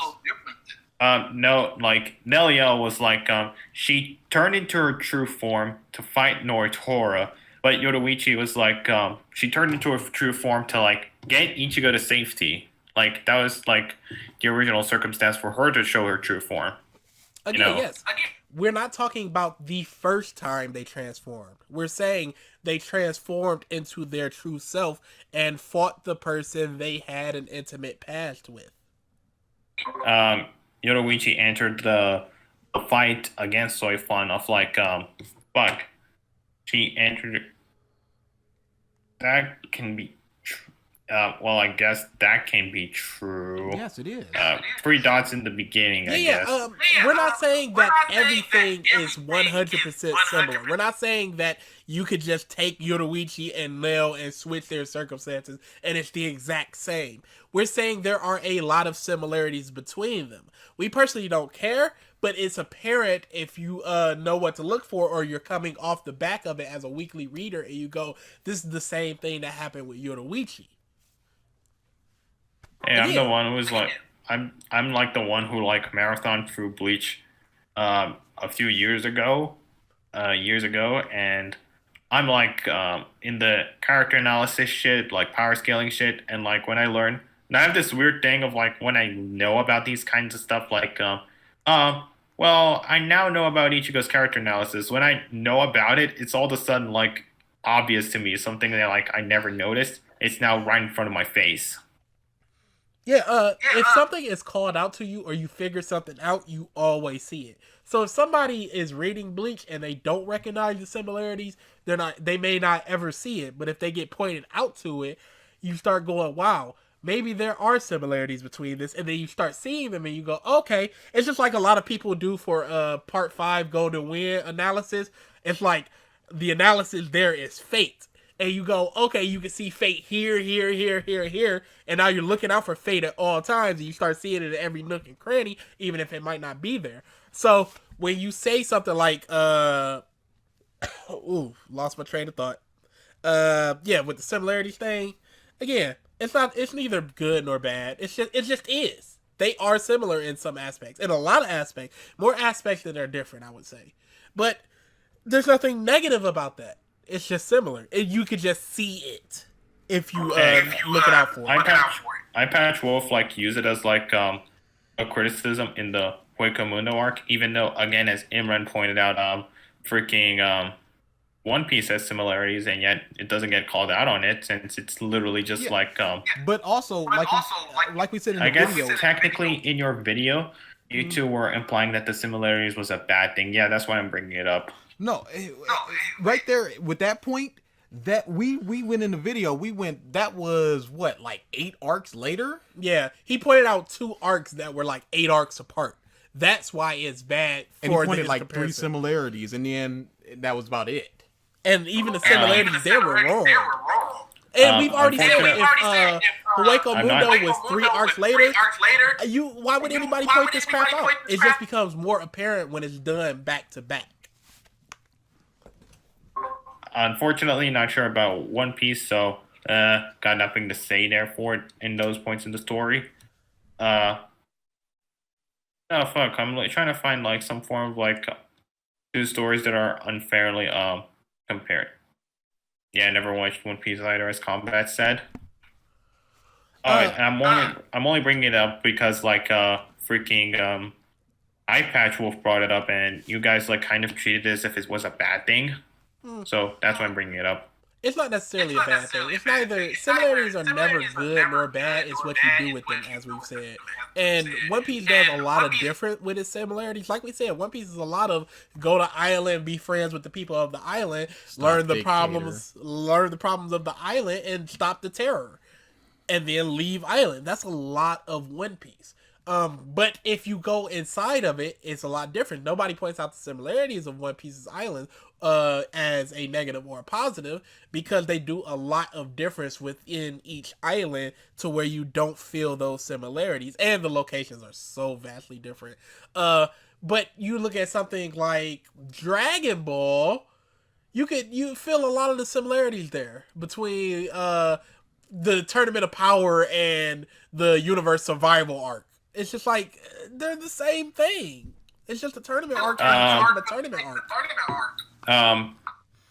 No, not sure about that one. Again, I only watch Dragon Ball for the fight, so that's an excuse for me. For me, like watch Dragon Ball, I just watch it for the fight. But trust me, you're not the only person.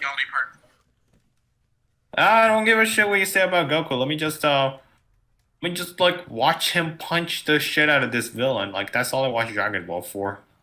I would say that's roughly 80% of the people that watch Dragon Ball. And then there's the people that are like, oh, it's so decent, like it's not. Eastern European. But let me see if I can get Godzilla in here. Let me see if I can get Godzilla in here. About to talk about the similarities of like the Dragon Ball in this instance. If you would like to talk about it. The Universal Universal arc fight, not the arc fight, but the structure of the tournament arcs. They're talking like the structure specifically, again, most likely with the same lens that they're looking at Soul Society and Wake Mundo. I would also like to point out that Imran's comparison on like saying that Renji and Grimjaw are like Ichigo's rival, it's also a very vague statement. I would say it's definitely vague, but there are still similarities. Rand speaks a lot of vagaries. Like, I can make an argument that Renji doesn't even pose as Ichigo's rival in the arc. Like, that would require me to like get a list on like what would you have to do to be considered a rival. And then I have to be like, okay, does Renji accomplish these things that, as a rival, he needs to do? I know Grimjaw does, but does Renji accomplish them? I mean, I don't think there's a definitive list of you are now a rival character. If I remember correctly, one of the things that you have to do to be a rival, for there to be like a rival storyline, is that you need to like have these like opposing ideologies, and you need to encourage each other to be stronger. And as a result, as well, you need to change. For example, Grimjaw and Ichigo are like easy examples. One is like selfless, and the other is like selfish. These are like inherently two opposing ideologies.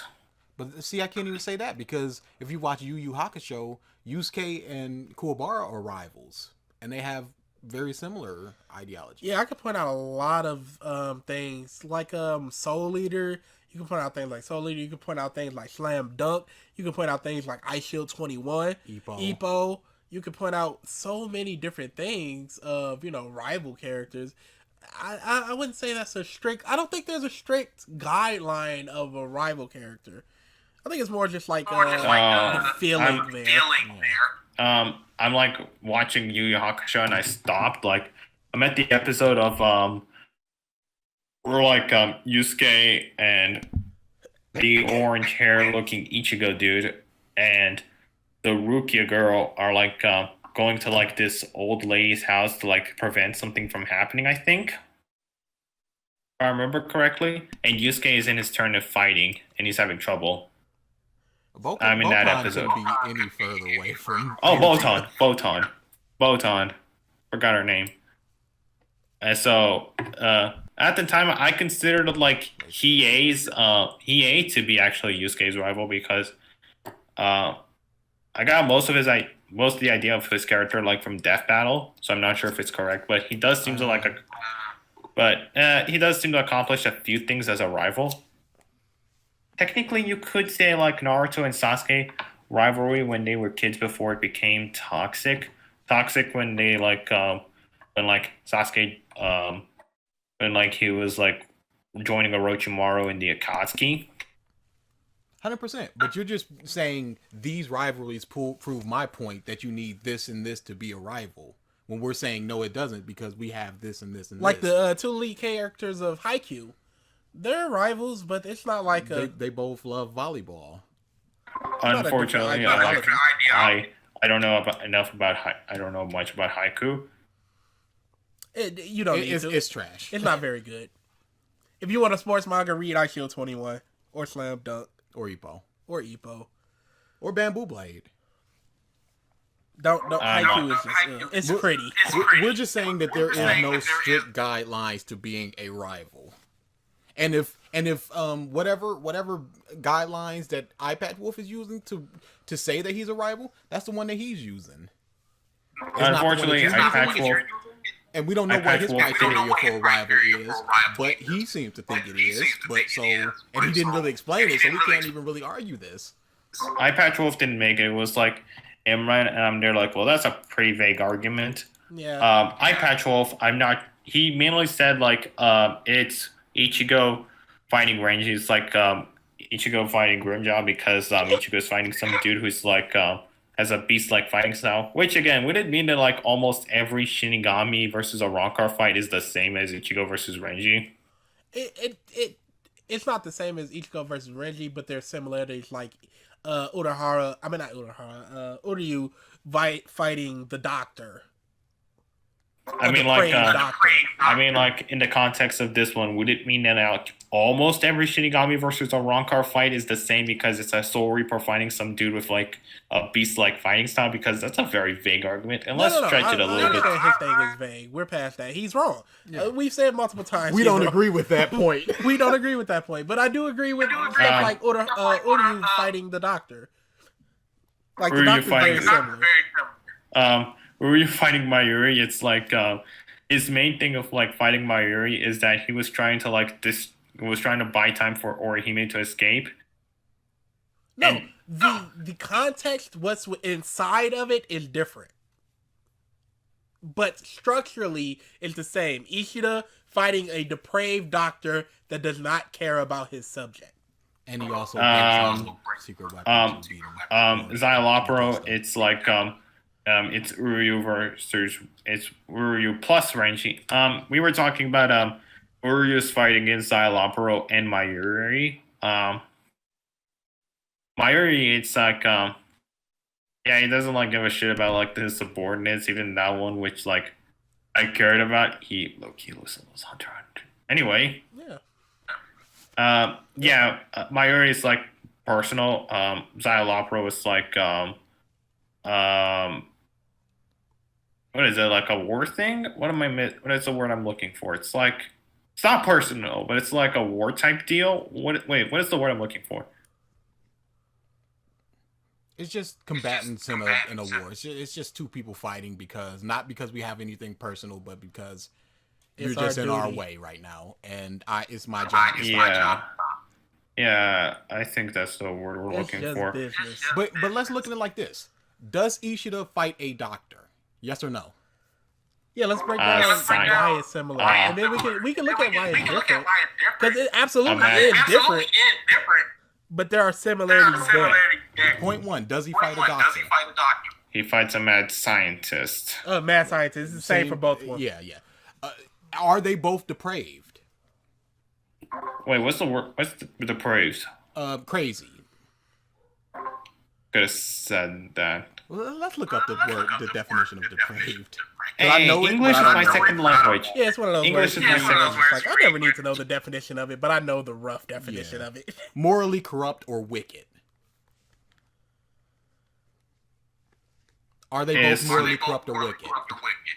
is Mayuri morally corrupted? Oh, absolutely. He's constantly just like, I can't wait to beat this person to experiment on him. I thought morally corrupt meant like, well, I have these morals, but then you like do these contradictive things. The morally corrupt means like the morals of society, you don't really follow them. So morals would be like going through the proper channels to get experiments going, whereas morally corrupt means I'm just going to experiment on this person. I thought morally corrupt meant like, I'm just gonna be like being a hypocrite. No, that's going against your morals. That's not necessarily morally corrupt. Like somebody that lies would technically be going against their morals, but it's not necessarily corrupt. You're not corrupt within society or the world's views of what moral is. Just like political corruption. Somebody that lays out a plan for policies of not raising taxes and then raises taxes, they're not politically corrupt. They're just going against what they said they were going to do. Not necessarily corruption. Whereas taking bribes would be politically corrupt. It's going against the standards of the politics. So are they both morally corrupt? The first part was for Mayuri. Xylopro, does he do anything morally corrupt? Because Aizen just lets him like do whatever he wants as long as it benefits the experimentations. As far as morals, there is corruptness there. Like what we view as morals. Because morals is different within every society. But as we the people, us the audience, we know what morals are. We know what we see morals are as a society. And he is very much like the other mad scientists. The mad scientists are very similar. Even if within their own world, the morals are different. Because Wake Mundo is a world of just like fight, survive, kill. Do what you gotta do. Do what you gotta do. So there's not really morals there. But as the audience, the reader, we have morals and they are corrupt within this. Mayuri is like, he's mainly like a psychopath type deal. That's why I like don't want to meet him in like a dark alley. Xylopro is like, he fits perfectly in this like type of society where it's like survival of the fittest and shit. Mm-hmm. He absolutely fits in that society. But as us, the reader, the moral corruption is there. They are both depraved. In fact, what was his tag for death? Because it may have even been depravity. No, it wasn't. It definitely wasn't. It was like, I think it was like fucking madness. Oh yeah, okay, madness. What was the other one? It was morally corrupt. What was the other one? Wicked. Or wicked, yeah. Let me check. What was his aspect of death? Wait. Oh, it's in the chat. It was madness. Combat said Aspect of death. Combat said that it was madness. In the chat. Oh yes, it was madness. Yeah, true. And I think a synonym of depravity is madness, or being depraved is madness. So are they similar in that aspect? I mean, yeah. Okay, so I mean, we have a mad scientist that is depraved and does not care about his underlings. Fighting Ishida. And that's the similarities. Now there are differences. There are plenty of differences. Reggie being there, the weapon he breaks out is different. The structure of the fights themselves being different. The fact that it's a Soul Reaper versus an Orion. Actually, wait a minute. If we look at the same surface level lens that Eye Patch Wolf is most likely using for these segments of the story, wouldn't that kind of negate it? Like the whole structure of the fight are two completely different. We said there were differences. We said from the beginning, there are a lot of similarities and there are a lot of differences. The minutia, the insides are very different.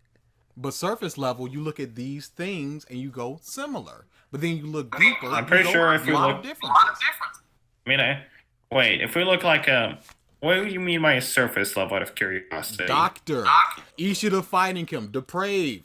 doesn't care about his subordinates. No, I want to know what you surface. define as like surface level specifically. Oh, if I was just to tell you that and you had never seen Bleach and go, are these characters similar? You'd be like, yeah.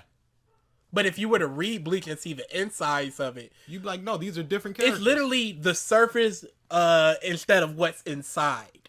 So you look at let's go back to his analogy of like a pizza roll versus a pizza. Let's just look at a pizza roll. On the surface, we have 3 pizza rolls here. They are similar. Inside, one is pepperoni, one is sausage, one is just cheese.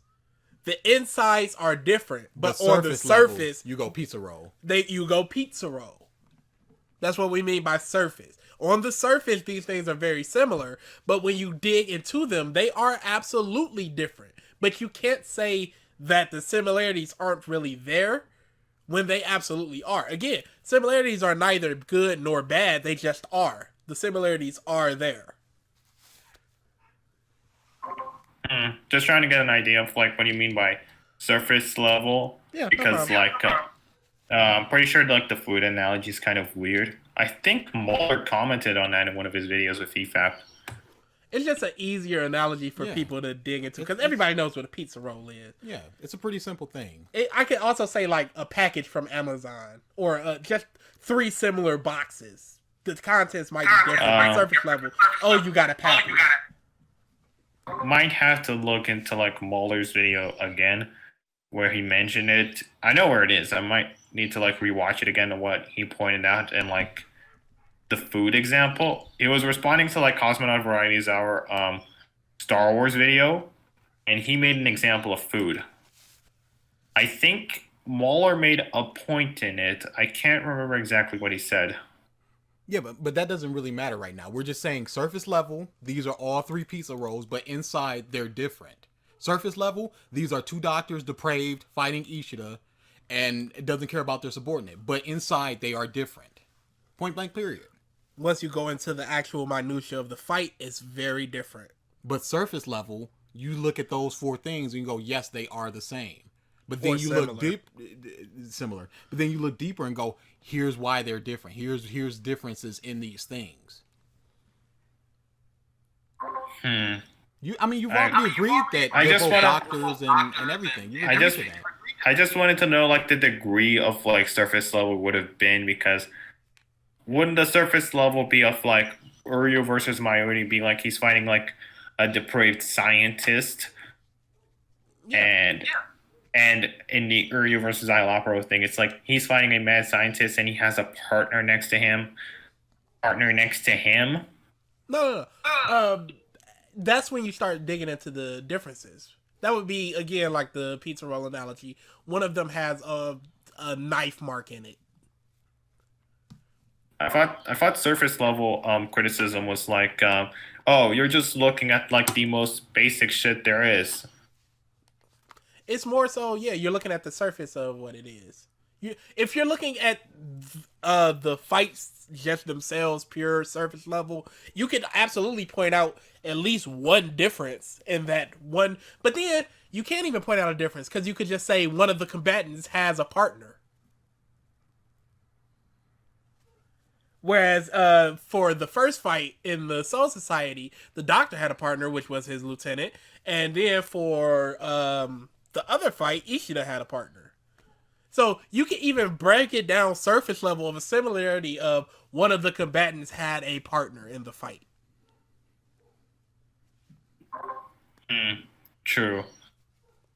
But again, once you start digging into it, absolutely different. Just need to like get the idea of a degree of like surface level on what you most likely be referring to, because I thought again surface level would be like Uryu's fighting a mad scientist, but in this case it's like Uryu's fighting a mad scientist and he has a partner next to him. Okay. I thought that would be the surface level stuff. Yeah, they're both surface level. You could go, this is the surface level analysis. He fights a mad scientist, he might fight a mad scientist, but... Yeah.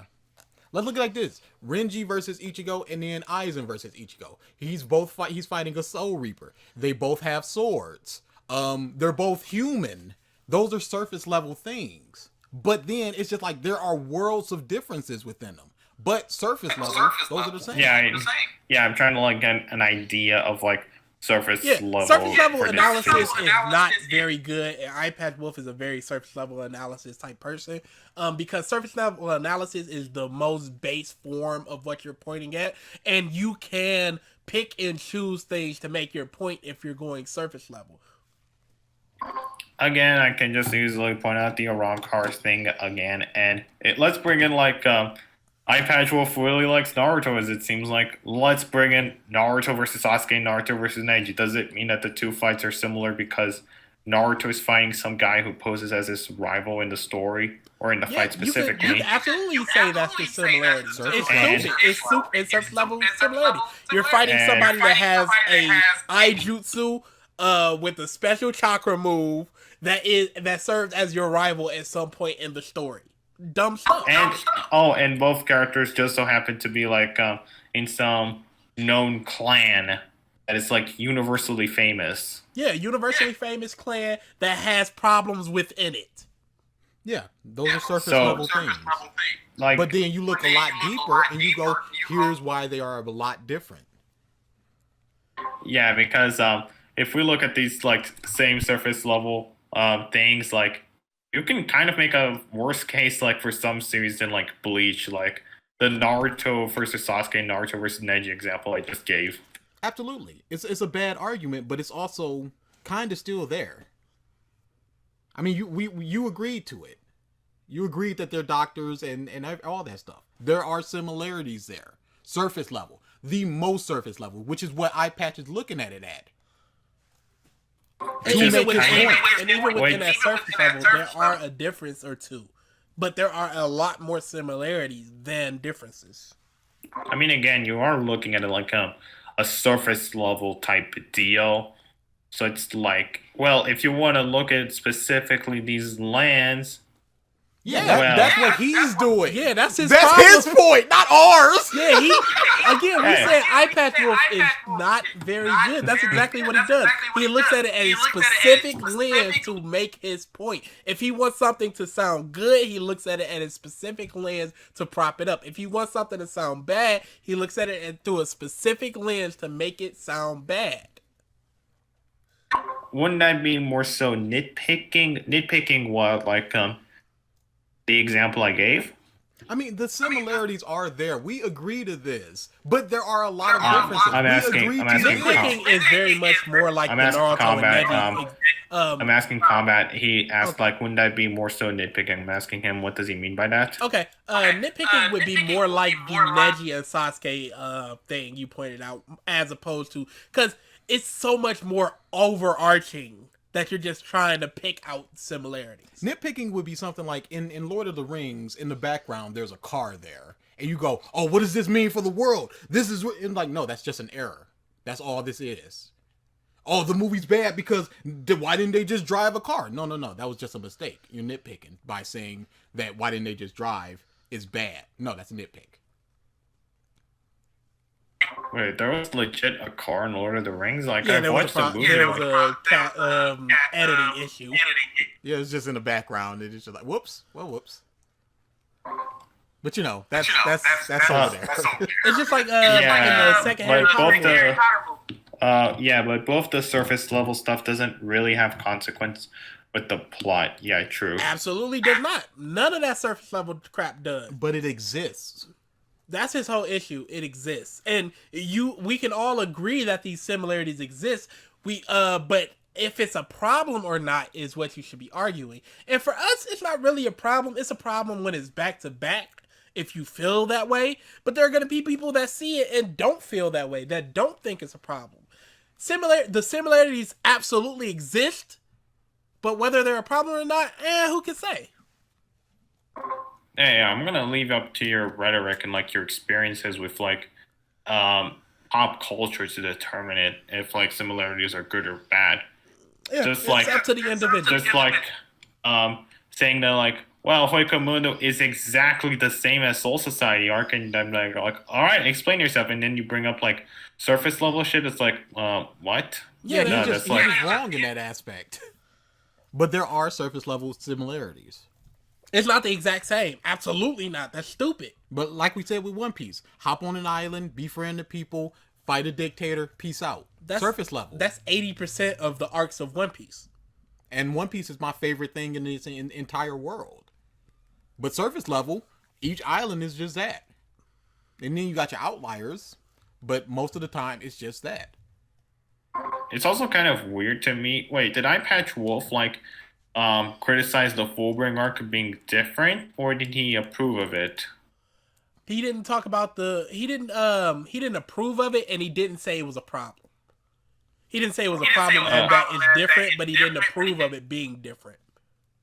Wow, he did. Weird. That sucks. Yeah, no, that sucks. Because that's a different arc. Weird. You should be going, oh, this is what I wanted. This is different. I don't like it, but at least it's different. He didn't even go that. Wow. He just didn't bring it up at all. He didn't. He was just there for a second there oh, there's this new power system, but it's like, no, Shadow Norihime already did that. Yeah, he's just a bum. And which is kind of weird. Wait, it's also kind of weird how he pointed out Ichigo versus Grimjaw being inherently similar to Ichigo versus Renji, but he also points out a difference between them, and it's dude, you're criticizing yourself. Yeah, he's falling apart in his video. He couldn't spin it enough that there weren't similarities, so he just go, I'll just leave this in here. Kind that's of all weird. It is, just a spin. He's trying to convince people that this is, and he's going to do whatever he wants. Just like what DBZ Ram does in a couple of his points. Oh shit, my battery is at 4%. My parents are at home. I see, Combat. Are you leaving or something?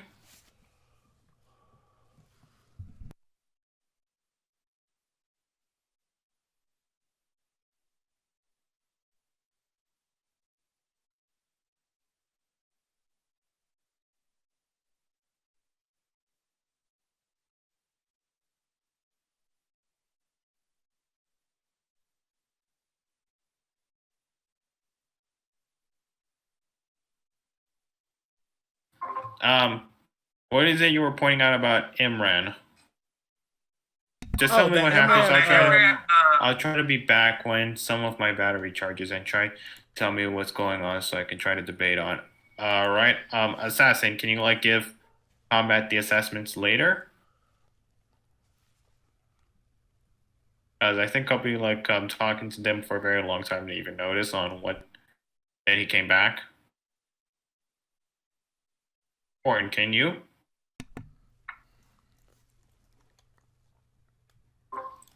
Well, fuck, they're both dead.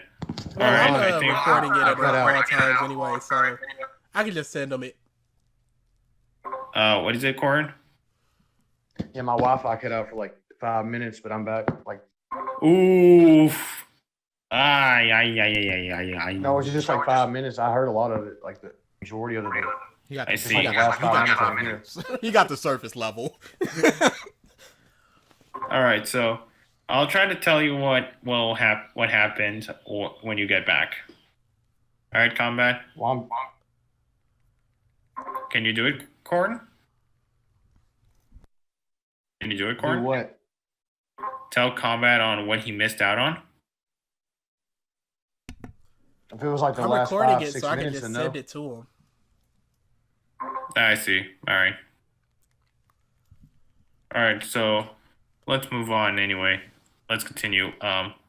We were on the surface level stuff and claims about Eye Patch Wolf and Imran or something. Okay, so yeah, we were talking about how Eye Patch Wolf manipulates a lot of things to make his point. But Rand does the same thing when he talks about the Gote 13 and how they all have a specific role or a specific specialty, and that's just simply not true. It manipulates the data a little bit to try to prop up your point.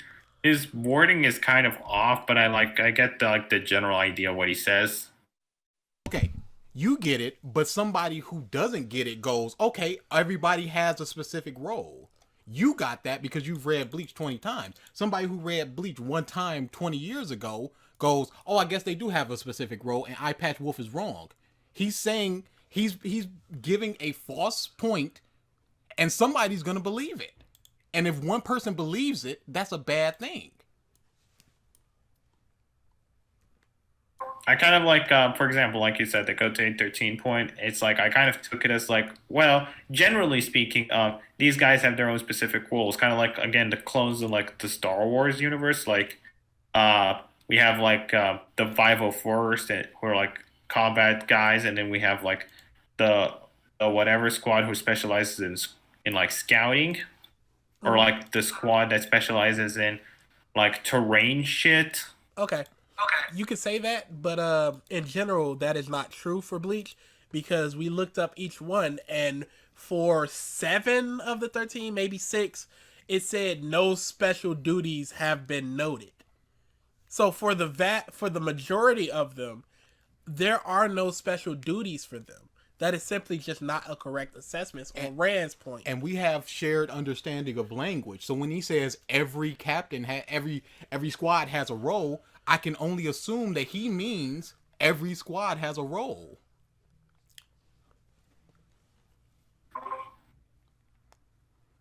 I kind of like saw it as like a generalization. Even like, in general, they don't. Because only like 5 or 6 do out of the 13. But even in general, you're talking about you, who has read Bleach. Again, one person who read Bleach 10 years ago does not remember and go, eye patch is wrong because of this point. Because DBZ Ram said all of them have a specific role. He is wrong, and now he's just propagating that cycle of wrongness. Even if it's just one person. You yourself, you go, okay, whatever. Us, we went instantly, no they don't.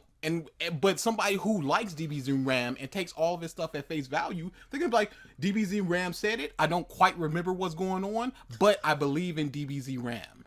So he convinced somebody on a false point. No matter what he intended, that's what happened. And that's a problem.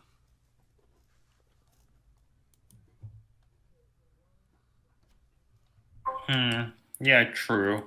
Maybe he can like word a few things better here and there. Oh yeah, if he would have just said there are quite a few of the divisions that have specialization. Many, several. Any words other than every, and that's the problem. Like again, like you guys like criticized him when he like said that he wished that Eye Patch Wolf looked in the same lens that he looked in the Soul Society arc. But I would like, but I was like, I'm pretty sure he's like referring to like how Imran wished like Eye Patch Wolf was like looking to more detail of like the Aranka arc instead of just being like anyway Fullbring arc. Here's the problem with that. Wolf is very good at the things that he likes and being able to bring out the feelings of the things that he likes, and he's not very good at the things that he doesn't like. And he didn't like the later Bleaches, so it's like, I don't like this, I don't like this, I don't like this, moving on. As opposed to, I like this, and let me break down why I like it. What he breaks down in the things that he doesn't like is super surface level, whereas with the things he breaks down that he does like goes below the surface. Eye Patch Wolf just simply is not a very good analysis YouTuber when it comes to negative things. But he did still look at the series in the same light, but because he didn't like it, he didn't analyze it in the same way. I wasn't Eye Patch Wolf when reading Bleach. If I would mainly believe like if someone like claimed that like he only like looked at like the first like the first 2 arcs of Bleach, and then he like looked at his like previous script for like his like Bleach video and used some of the unused shit, I would believe you, honestly. Okay, let's say that. Couldn't you say the same thing for Kubo? In that some of the ideas of Soul Society, if you had just said he had wrote the first of Soul Society and he did that at Hueco Mundo, couldn't you say the exact same thing there if you're just looking at the surface level stuff? I was expecting like more of an argument for like a YouTuber. I mean, we don't like him. We're not gonna argue for this dude. Yeah. He won. Hey, there are YouTubers that we revisit that I do like, but Wolf ain't one of them. But the difference in this case is like Kubo the execution's purpose, like all of that stuff that actually matters for an overall good story, they're different from each other. But in this one, it's like he took like his previous, but like in this case of Eye Patch Wolf, it seems like he took his previous script and used some unused words and sentences there. Couldn't you say Kubo used some unused ideas from Soul Society and put it in Hueco Mundo, since the beginning of it is very similar?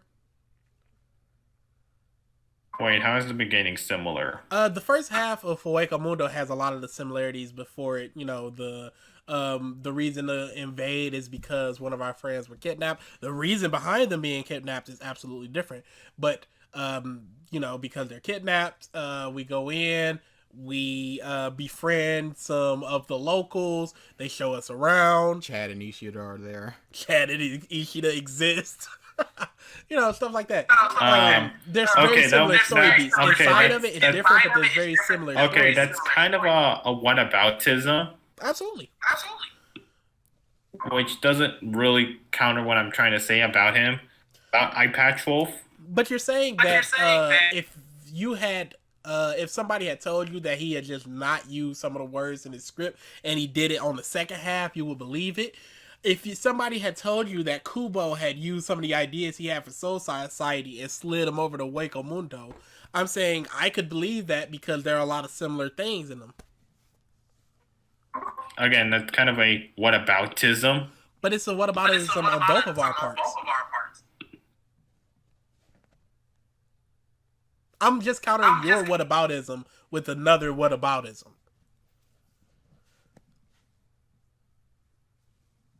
But again, like Kubo's case, it's like different execution, purpose, context, everything. Like, especially in the beginning of like the Aranka arc, as you mentioned, like Rukia was like forced into like it was forced to Soul Society.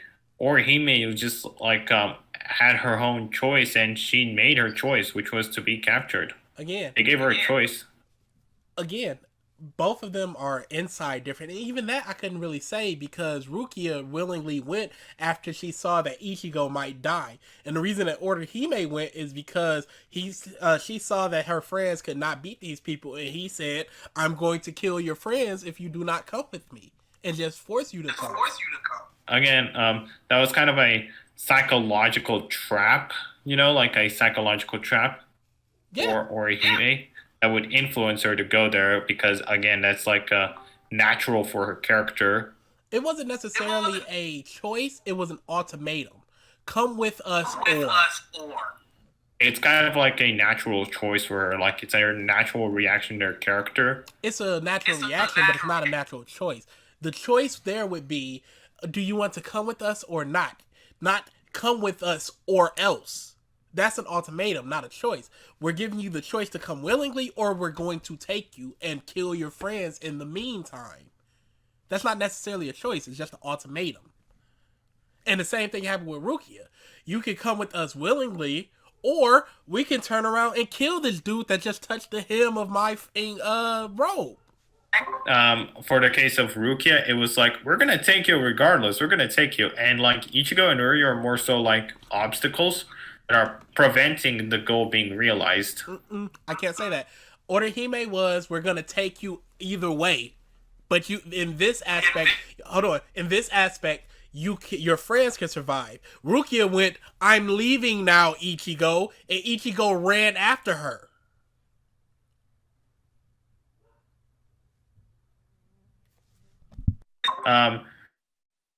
In the example you're giving like of Orihime, it's like it was an ultimatum. Well, in the case of Rukia, it's like, yeah, we're gonna take you no matter what, Rukia, back to this whole society. Ichigo was again more of an obstacle that like came along. Killing him, we just advanced their goal. Yeah, but she left Ichigo to protect him. Yes, she did, and she specifically told him not to follow her. Same thing with Orihime. Except she didn't tell him to Orihime not was like follow. Orihime was like in the Dongai. It's like in the Dongai, and escorted by like those two fodder tier soul reapers. And Orkior was like, oh, I'll just take that opportunity. Sure. again, what we're saying is it is similar in that aspect of I am willingly going to leave Ichigo and my friends to protect them. If I do not leave them, these people are going to come here and kill them. Plus, with Rukia, it was like, come with us or die. And then, but with the case of like Ulquiorra with Orihime, it was like he gave her like a psychological trap for her, apparently, as he states later with Noritora. As he said, or he gave Orihime that bracelet, and she has 12 hours to say goodbye to someone before before meeting them in the rendezvous point. Mm-hmm. But that giving was her the after idea she that had she's already made her quote unquote choice of leaving her friends. like it's meant to be like a multi-layered psychological trap for her, to come with them. Yes. Plus, it also allowed like the Soul Society not to follow her to her rescue, because they also get the idea that she went there willingly. Yeah. And she did go there, quote unquote. It was a whole thing of did she betray us or whatever. But again, the ultimatum was there: come with us, or this person is dying. Rukia, I have to leave Ichigo, or he might die. And then he gets beat up. They're leaving. Ichigo grabs Byakuya, and Rukia kicks him away and says, "Do not touch my brother, you filthy human. Let us go," protecting him. The whole reason they both left was to protect Ichigo and their friends. That's the similarities. The method behind it is different.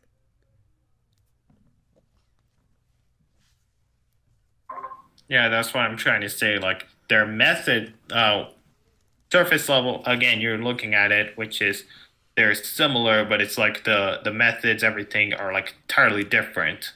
But with like Eye Patch Wolf's case, that I'm like saying is that he's seemingly I don't remember much from his first video, but I think in his first video it's similar to all three main arcs of Saint Seiya. What the fuck? Saint Seiya. I've never watched Saint Seiya. But all we said in the first half of Hueco Mundo, there are a lot of similarities. Not that there aren't a lot of differences, but just that there are a lot of similarities. I'm not sure about Saint Seiya yet, because I'm still reading Saint Seiya despite the fact it's a decade old at this point. They have to save Athena, okay. But about the whataboutism that we're mentioning is that in the case of Kubo, it's like there are entirely different methods and purposes to be done. But like with the case of Eye Patch Wolf, I think in his video it's like a similar tone and everything. Okay. Like in both videos back to back. I'm sorry, my throat is dry.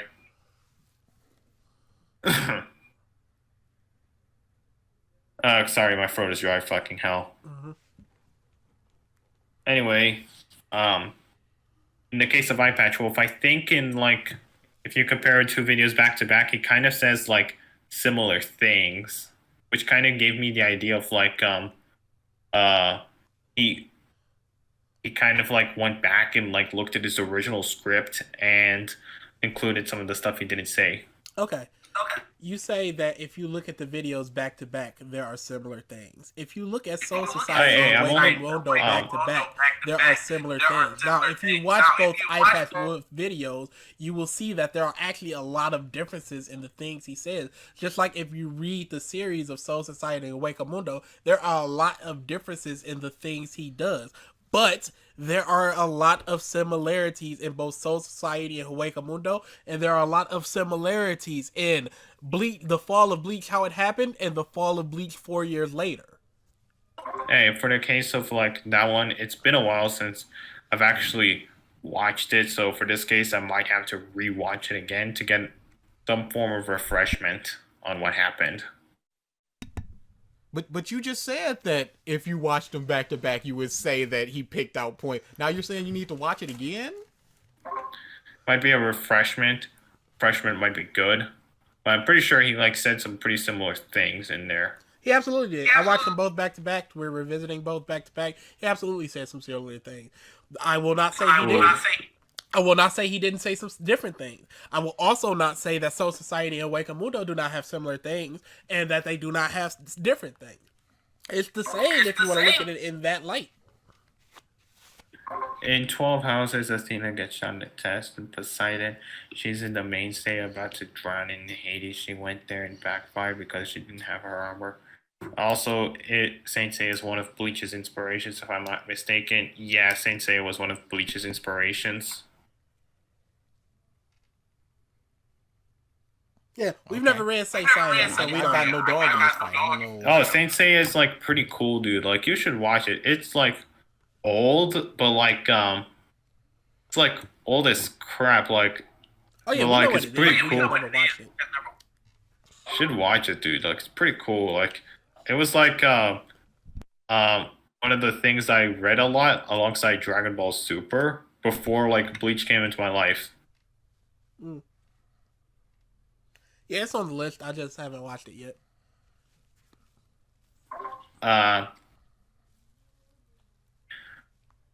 What about the Fullbring arc or the Thousand Year Blood War arc? I remember Eye Patch Wolf was barely in the Thousand Year Blood War and the Fullbring points. Like he just looked at those for like a few seconds. Like most of it was like a Roncar arc. Yeah, I think he went a little bit deeper into the Fullbring.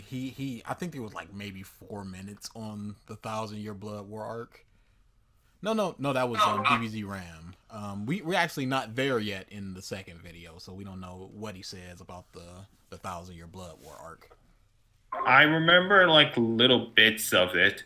The only criticisms I honestly have with like the Thousand Year Blood War arc, it's like he calls the Fullbring arc canonical filler. Yeah, he does. It kind of is. It pretty much isn't because it is nonsense because yeah, calling the Fullbring arc canonical filler is kind of nonsense because it's actually pretty major for like Ichigo's development and shit and setting up the Thousand Year Blood War arc. What I mean by canonical filler is there aren't a lot of consequences that come out of Fullbring that leads into the later arc. Even the characters that return don't do too much. It's kind of major for like the Thousand Year Blood War arc. We need like Ichigo's like new stuff for like and like more understanding and insight into his powers in order for us to like gain more of a backstory for who he is and stuff. Like there's a whole and plus like more development for Ichigo. Like I love the Fullbring arc for like I like it for its like character like study point of thing of like Ichigo. You know, like Spider-Man 2. Okay. It could have been a character study and still be canonical filler in that as far as plot wise, there's not a lot it does that leads into later arc. Like it develops Ichigo, it explores his powers, but yeah, it doesn't, Ginjo it doesn't necessarily. It doesn't Ginjo and Tsukishima are like major parts into the Thousand Year Blood War. Like Tsukishima, he's when Ichigo's like Bankai broke, like it was really important for like when Ichigo's Bankai broke, for him really to have the memory of it never breaking and all that. Yeah. You missed. We were talking about. We went over a whataboutism between Eye Patch Wolf's videos and shit. And like, what the fuck am I missing? And we're right now going over like some of the other claims Eye Patch Wolf made in the Fullbring arc. Trying to search for what else did they say in like the Oranka arc, if I remember correctly. There was like Ichigo versus Aizen.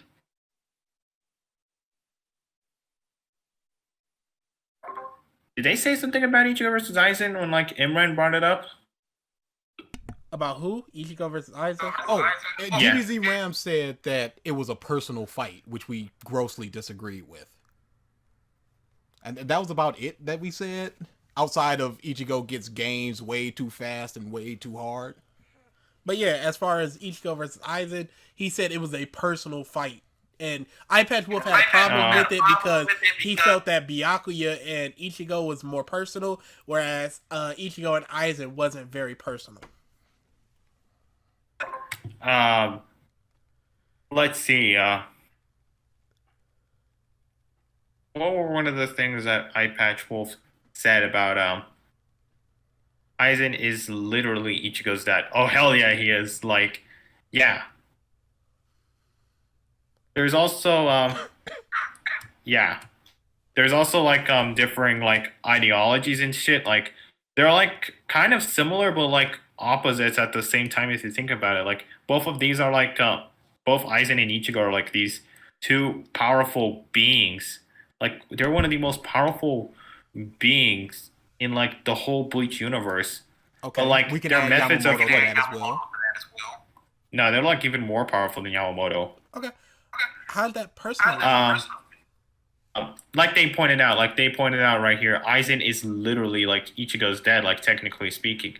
He made Ichigo like he made him white, so that's how Ichigo got his powers. And then he also had the circumstance of Ishin going there. And he also like let Masaki get holified so that he'll know what will happen. But beating him resolves none of that. Like, the reason it was personal between him and Byakuya is because you are the literal wall to me rescuing my friend, who is also your sister. It was personal for both Byakuya and it was personal for Ichigo. For Aizen and Ichigo, we can see what he says. I see. But yeah, it's not like he said. It doesn't resolve anything. It's just a what is it? What is the personality thing? Way into the end of the fight, the resolution of the fight. What happens after the fight? Is Aizen changed in any way? Is Ichigo changed in any way? And even if you say it's personal based on the things that you guys say, Ram said that the reason it was personal is because Aizen was trying to end everything that Ichigo loved, all humans and Soul Reapers and stuff. It was like I think I've watched like his video for me to like get an idea on like how to write for my villain. Yes and no. I mainly like watched that video for like to get an idea on how to write one of my villains called Loki in my manga. I was inspired by Aizen, so I'm trying to get an idea how to write him. But anyway, I'm pretty sure like it was just like a quick get to the point segment. Like yeah, like here's this like quick get to the point part right here because like we've been spending a lot of time, so I'm just gonna get to the point. If you want more details, here's like my video on it. Okay, so he says that it's personal because he wants to destroy everything that he loves. What are we supposed to take away from that? Because you can extrapolate that to literally any character. Rukia, he's trying to kill everything she loves. Chad, he's trying to kill everything he loves. So on and so forth. It's not necessarily personal to Ichigo. It's more personal to humans and Soul Reapers, based on what Ram himself said. DBZ Ram is trying to prove a point, trying to prove Eye Patch Wolf wrong. And he's trying to destroy everything that he loves. That's why it's personal. We can't take anything away from that but what he says. Now, as far as pointing to other videos, it's like a quick get to the point. We've been here for a while. The reason we're Aizen beforehand was like, yeah, like Assassin pointed out that I remember just now, was like Aizen was like, let's kill Ichigo's friends and hang their corpses for Ichigo to see that. Yeah, but it didn't happen. Okay, but what if he says that to Chad? That's also personal. Yeah, because those are the same friends as Chad. What if he says that to Rukia? It's also personal. It's not a personal thing. It's just a blanket thing. I'm going to kill somebody that you love. Person. Trying to remember like a few other things, and I lost the train of thought when like I was pointing out like how similar Ichigo and Aizen are, but they're different at the same time. It's more so for Aizen just wanting to make Ichigo become as powerful as he could. One reason just for Aizen to feel the loneliness. Yeah, that's like a part of like Aizen's whole thing. Like Yeah, he feels alone. That's Aizen's character and his motivation and the deeper surface level and at the deeper level analysis of his character. But how is it personal to Ichigo? That God damn it, when like that is really important for like the character analysis that I'm making for Ichigo. God damn it, and I didn't even get there yet. Like I mainly looked at like his achievement of like instinct and reason. How is it important for Ichigo? Not important for Ichigo, but Personal for Ichigo. Important. Personal, sorry. Personal. Like we pointed out, it was that Aizen is like Ichigo's dad in a way. As in, he helped shape Ichigo? Yeah, like he created like Ichigo's whole life. Like, okay. When does Ichigo learn this?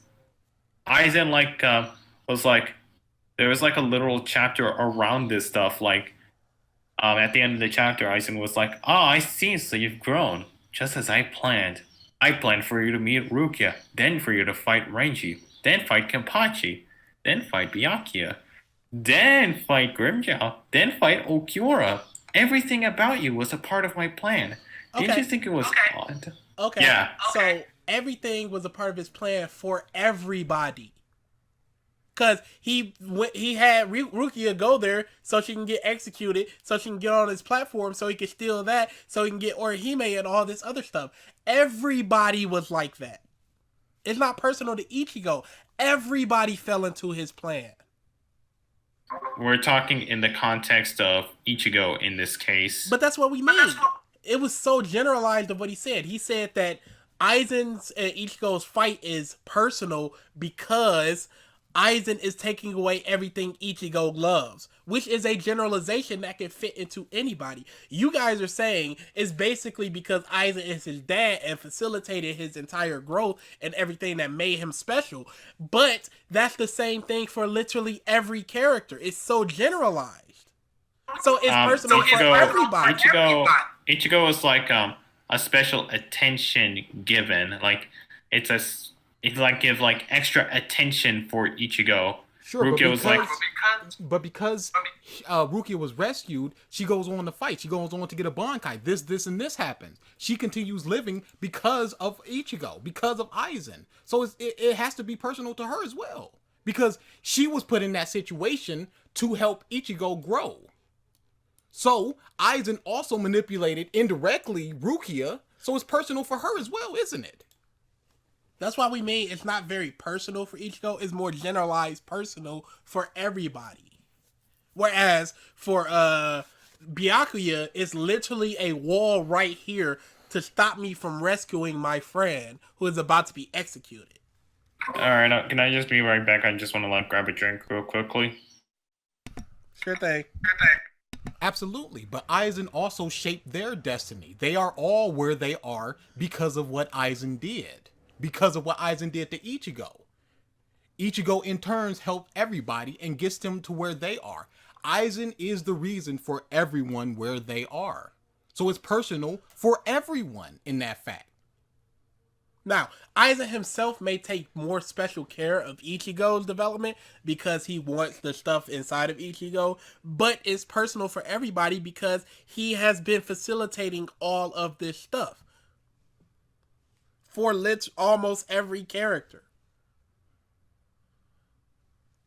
As we said, it's just a generalized personal for everybody as opposed to something personal for Ichigo. Which is a bad point. If Ichigo beats... What's the difference between Ichigo beating Aizen and Yamamoto beating Aizen or Chad. Or Chad beating Aizen? Chad is where he is because of Ichigo and Aizen. So it must be personal for him as well.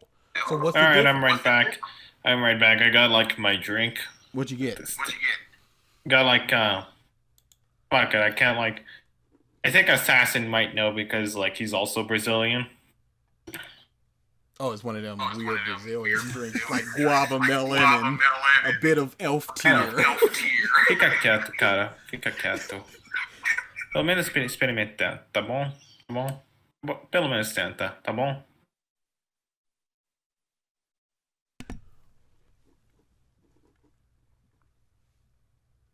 Yeah, cara, de boa.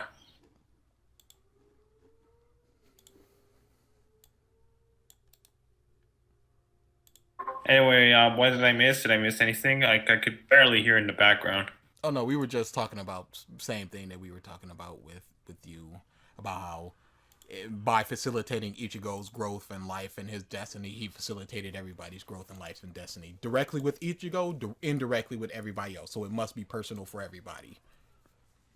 For the case of Ichigo, like, wait, let me actually like read to see exactly because why was in Ichigo I was interested in it. Let me read it real quickly.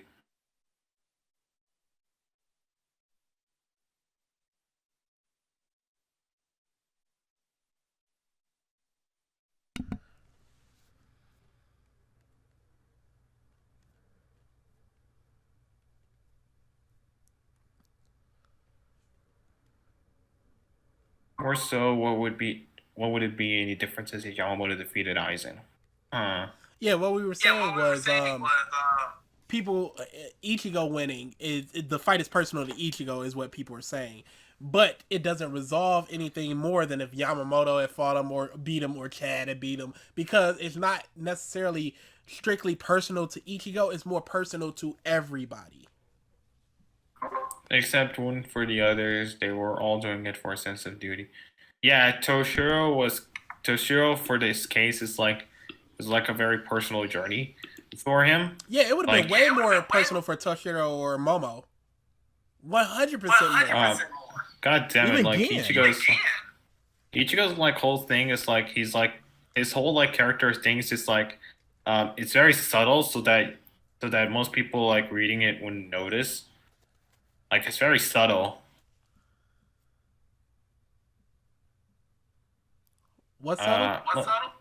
You know, like Ichigo's like character, like he never like his character isn't out in your face. Yeah, understandable. I understand that. Yeah, but that doesn't count the point that it's not personal. No, I'm like that. Hey, I'm like still trying to analyze Ichigo's character, so yeah, it's no more personal to him than anybody else that Aizen indirectly manipulated. I'm just trying to go off what they're saying in like my raw memory. Same, us too. We got the same amount of information as you do. Except that it was supposed to be a lot more personal for Ichigo because Aizen planned for Ichigo to form hatred for him, which is almost genius. Okay. He planned for him to form hatred. What would that even facilitate? To what ends? To what ends does that hatred form? Because, Momo hates him or loves him. That's a real love-hate thing. Hey, I'm like made a joke on like Momo wanting to suck Aizen's dick, alright? Aizen kept debating Ichigo to get go into full hollow form. That's actually true. Okay, but how does that counter that is not personal, no more than personal to him than anybody else? That's what the point we need to get back to. How does it make it more personal to him than anybody else? To Ichigo himself. Because, Aizen wants to facilitate this hatred to make him transform, but he doesn't do it. He doesn't get that hatred for him. He fails in that plan, if that is his plan. He fails in that plan. Ichigo does not turn full hollow. So, how is it more personal for Ichigo than, say, Momo? Wow. Yes, he's more powerful. Is that more personal in that aspect? Korn came back. Yes, he came back to life. That's what they're trying to say. That's a whole part of like Aizen's character arc. Yes, that's what Aizen was. That's why it's personal for Aizen. Why is it personal for Ichigo? I mean, This if is I remember DBZ's Ram's correctly, point. if I remember correctly, Ichigo related to Aizen on that aspect, right? I think he did relate because when they were like fighting, Ichigo like felt loneliness. Through Aizen. Yes, he did. He felt that out of him, but he could feel that without feeling anything for the character. He could not hate him. He could not love him. It could just be like, oh, this is a wall and I need to defeat him. Oh, there's loneliness throughout this character. That's sad. But how is that personal for Ichigo than somebody else that could have felt that? He understands him, but it's not a personal fight for Ichigo. And Ram's whole point was, Aizen's trying to take away everything. That's why it's personal to Ichigo. But that's literally every character, and that's we're only going by what Ram said, and also we're going back to what you guys are saying now. But what Ram's original point was that. But that's silly, and that's debunkable by everybody. Okay, that one is actually a very vague argument to make. Like, that's a very vague argument. Yeah, that's exactly what it was. It was a very vague argument, and we countered it by going, well, it's personal for everybody, so that doesn't really make a lot of sense. Now, I do not personally care if the fight is personal or impersonal, as long as it's a good fight. But he brought it up. He brought it up, and all we are doing is talking about the point he brought up, and we're countering that point. Now, you guys may convince us that Ichigo Aizen actually is personal, but based on what Ram himself said, it is not. It is personal to everybody. And what you guys are mostly saying is the things that Aizen did, well, it's personal for Aizen, but how is it still personal for Ichigo more than somebody like Momo? I guess you could say, okay, that's assumptions. And what if some payback to what Aizen did? Doesn't everybody? Doesn't the little ice dude? It doesn't Hisagaya's vice captain? Wouldn't she feel that same way for killing Gin? Wouldn't she want that payback? Again, it's more generalizations. It's a general personal, as opposed to strictly being personal. Rukia gave Ichigo everything. And now she's about to die in front of his eyes, and this person for is a stopping. Completely unfair reason. And this person is stopping him from saving her, who is also her brother, who also is conflicted because he wants to save her, but he's duty bound by his dead wife, who was her sister. That's personal for both people, definitively. As opposed to just this general personal thing. And again, personal and impersonal doesn't necessarily matter in a fight.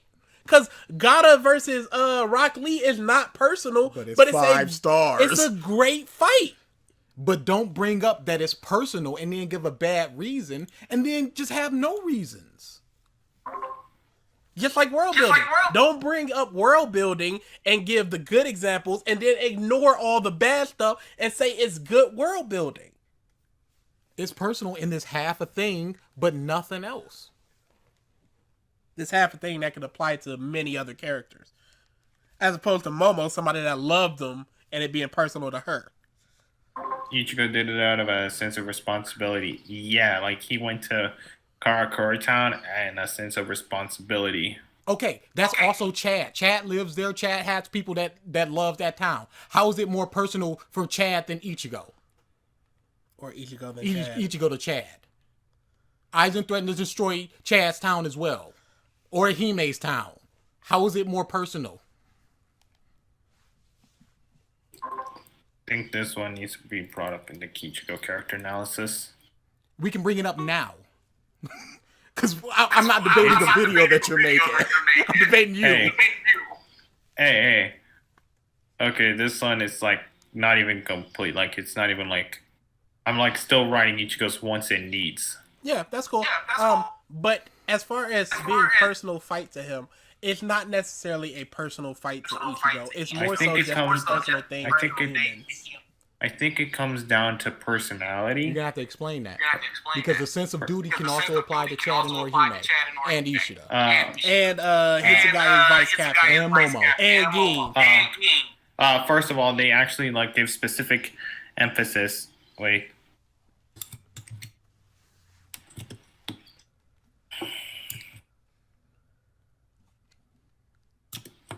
Sorry, my girlfriend is like DM'd me. Oh, know what you're doing tonight. What? It's a joke. Don't worry about it. We're just having fun. You thing. Okay. Sorry. Anyway, I'm pretty sure they give like specific emphasis on Ichigo like finding Aizen in a sense of in a sense of like duty, aka Chad, responsibility. Orihime. How is that? How do they not have more duty? Wait, I think it comes down to personality. Assassin, what does that mean? Yeah, that's what we're waiting for. We're waiting for 3 people to explain what half of a personal journey for Ichigo is in relation to Aizen. Was Ichigo the person that could see through Aizen? Yeah, after he defeated Aizen, he went, "Wow, you feel very lonely." Or while he was fighting him, he said, "Wow, I have loneliness through you." I can walk down the street and see a homeless person and be like, "Wow, you're lonely." That's not personal for me. Do you know how many people I'll look at and go, "Are you okay?" Buster Wolf. Really? But yeah, I'll look at people and go, "Are you okay?" Like you can look at somebody and go, even if it was before that. Again, I could walk down the street and have no personal attachment to somebody and be like, "Wow, that homeless person must be lonely. Here's $1." I can see somebody at a bus stop with their hand in their head and go, "Oh, are you okay?" Yeah, I don't think it was. I think it was while he was fighting him or directly after he fought him, and it was just like, wow, I could feel the loneliness in him. If you got a scan, that'd be great, but as of right, even with the scan, it's debunkable. Will you stop clicking away? We gotta see what they're saying. I mean, they're taking their time. In fact, here's what I'll do. They're not racing. They're not racing, so the idea doesn't. Bro, I'm thinking of getting 2 monitors. You definitely need it.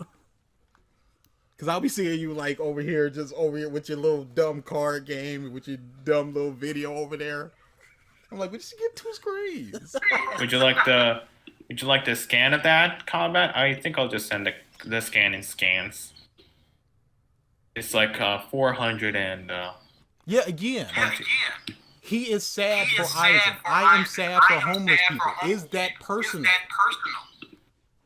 God damn it! Wrong chapter. I fucking hate myself. We've already been through this combat. It's not personal just because of he feels sad for him. It's what is empathy. Empathy is a good word. That he's empathetic to Aizen, but he's not necessarily a personal fight. But that doesn't make it personal. Yeah. Okay, you're replying to Aizen. We're talking about Ichigo. Assassin. You're replying to Aizen himself. No, he's replying to Assassin. Yeah, not to Aizen. Okay. I'm like, wait a second. I'm like, is it Wait. Corn has to go. Oof, Corn. I'm sorry, dude. Do we want to pick this up another time, yeah? Let's see. Do you have many points left? Is the thing. Yeah, I want to like watch part 4 again because there might be something in there to like reply to. Okay, sure. I mainly wanted to because I wanted to like only go over like the Soul Society and the Hoikamundo similarities. That was the only thing I had in mind. I had like combat in there to like remind me on like what else I'm missing. Yep, no problem. You can rewatch that. We also put up the first of the Eye Patch Wolf videos. Yeah, watch whatever you need. Come back to the points. We can do this another time. Next week is going to be a little bit rough, obviously. Yeah, it's Thanksgiving in America, so yeah. Next week, 2 weeks later, not going to be able to debate. But I'll be back in an hour or 2. I hope you all have a good day. Yeah, see ya, dude. Yeah, see you, Corn. Have a good day. All right with you, man. Good. All right. I'll be looking into like Ichigo's like character in the future. I don't expect to have a whole lot of time because because exams are coming soon again. Okay, yeah, we can pick this up whenever. Also, yeah, I'm freaking serious. I wrote an entire Ruby Volume 7 transcript just to give Yang a character arc. Oh yeah, I was reading through it. It's funny, actually. Yeah, so yeah, we'll pick this up some other time. I'll go drink me some medicine and get some sleep. Again, I'll try to analyze Ichigo's character and shit. Like, the main thing that we want to get out of the fight for Ichigo's character development and shit. Okay. I do know the main purpose of the Dawn guy, which was meant to be it's meant to be this realization of Ichigo. Like, he finally balanced out both his both his reason and instinct. Mm-hmm. If you get what I mean, his whole need that he figured out in Ichigo versus Grimmjow is that he needs to balance both reason and instinct. The Dawn guy form represents that. I know what you mean. I'm not disagreeing with that. I'm not disagreeing that he has character development. I'm not disagreeing with any of that. We only disagree with the things that Ram or Wolf themselves bring up, because for the most part, Bleach is a very good series for a third of it, a pretty okay series for a third of it, and a not very good series for a third of it. It's very inoffensive. Wait, wasn't Ichigo had the whole thing? Yeah, one of Ichigo's main problems as a character, one of the character flaws that he has, is that he always wants to burden himself. Whilst that is a selfless thing to do, it's kind of not healthy for you, and it's also not healthy for everyone. You're treating everyone as weak. Did you see how Ichigo talked with Chad and Ryu? Yeah. It's very much the whilst it is selfless. It is absolutely. At the same time, he's treating them as weak, but he needs to realize as well. Yes, they're strong enough to take care of their own. 100%. Still don't make it personal to Aizen. It's very much a Superman thing. Superman would go why send in Wonder Woman or some other person when I can take care of it so much quicker and with less casualties. It's very much a Superman argument where I'm so powerful, just send me in. But, that hurts everybody else. It hurts the team as a whole.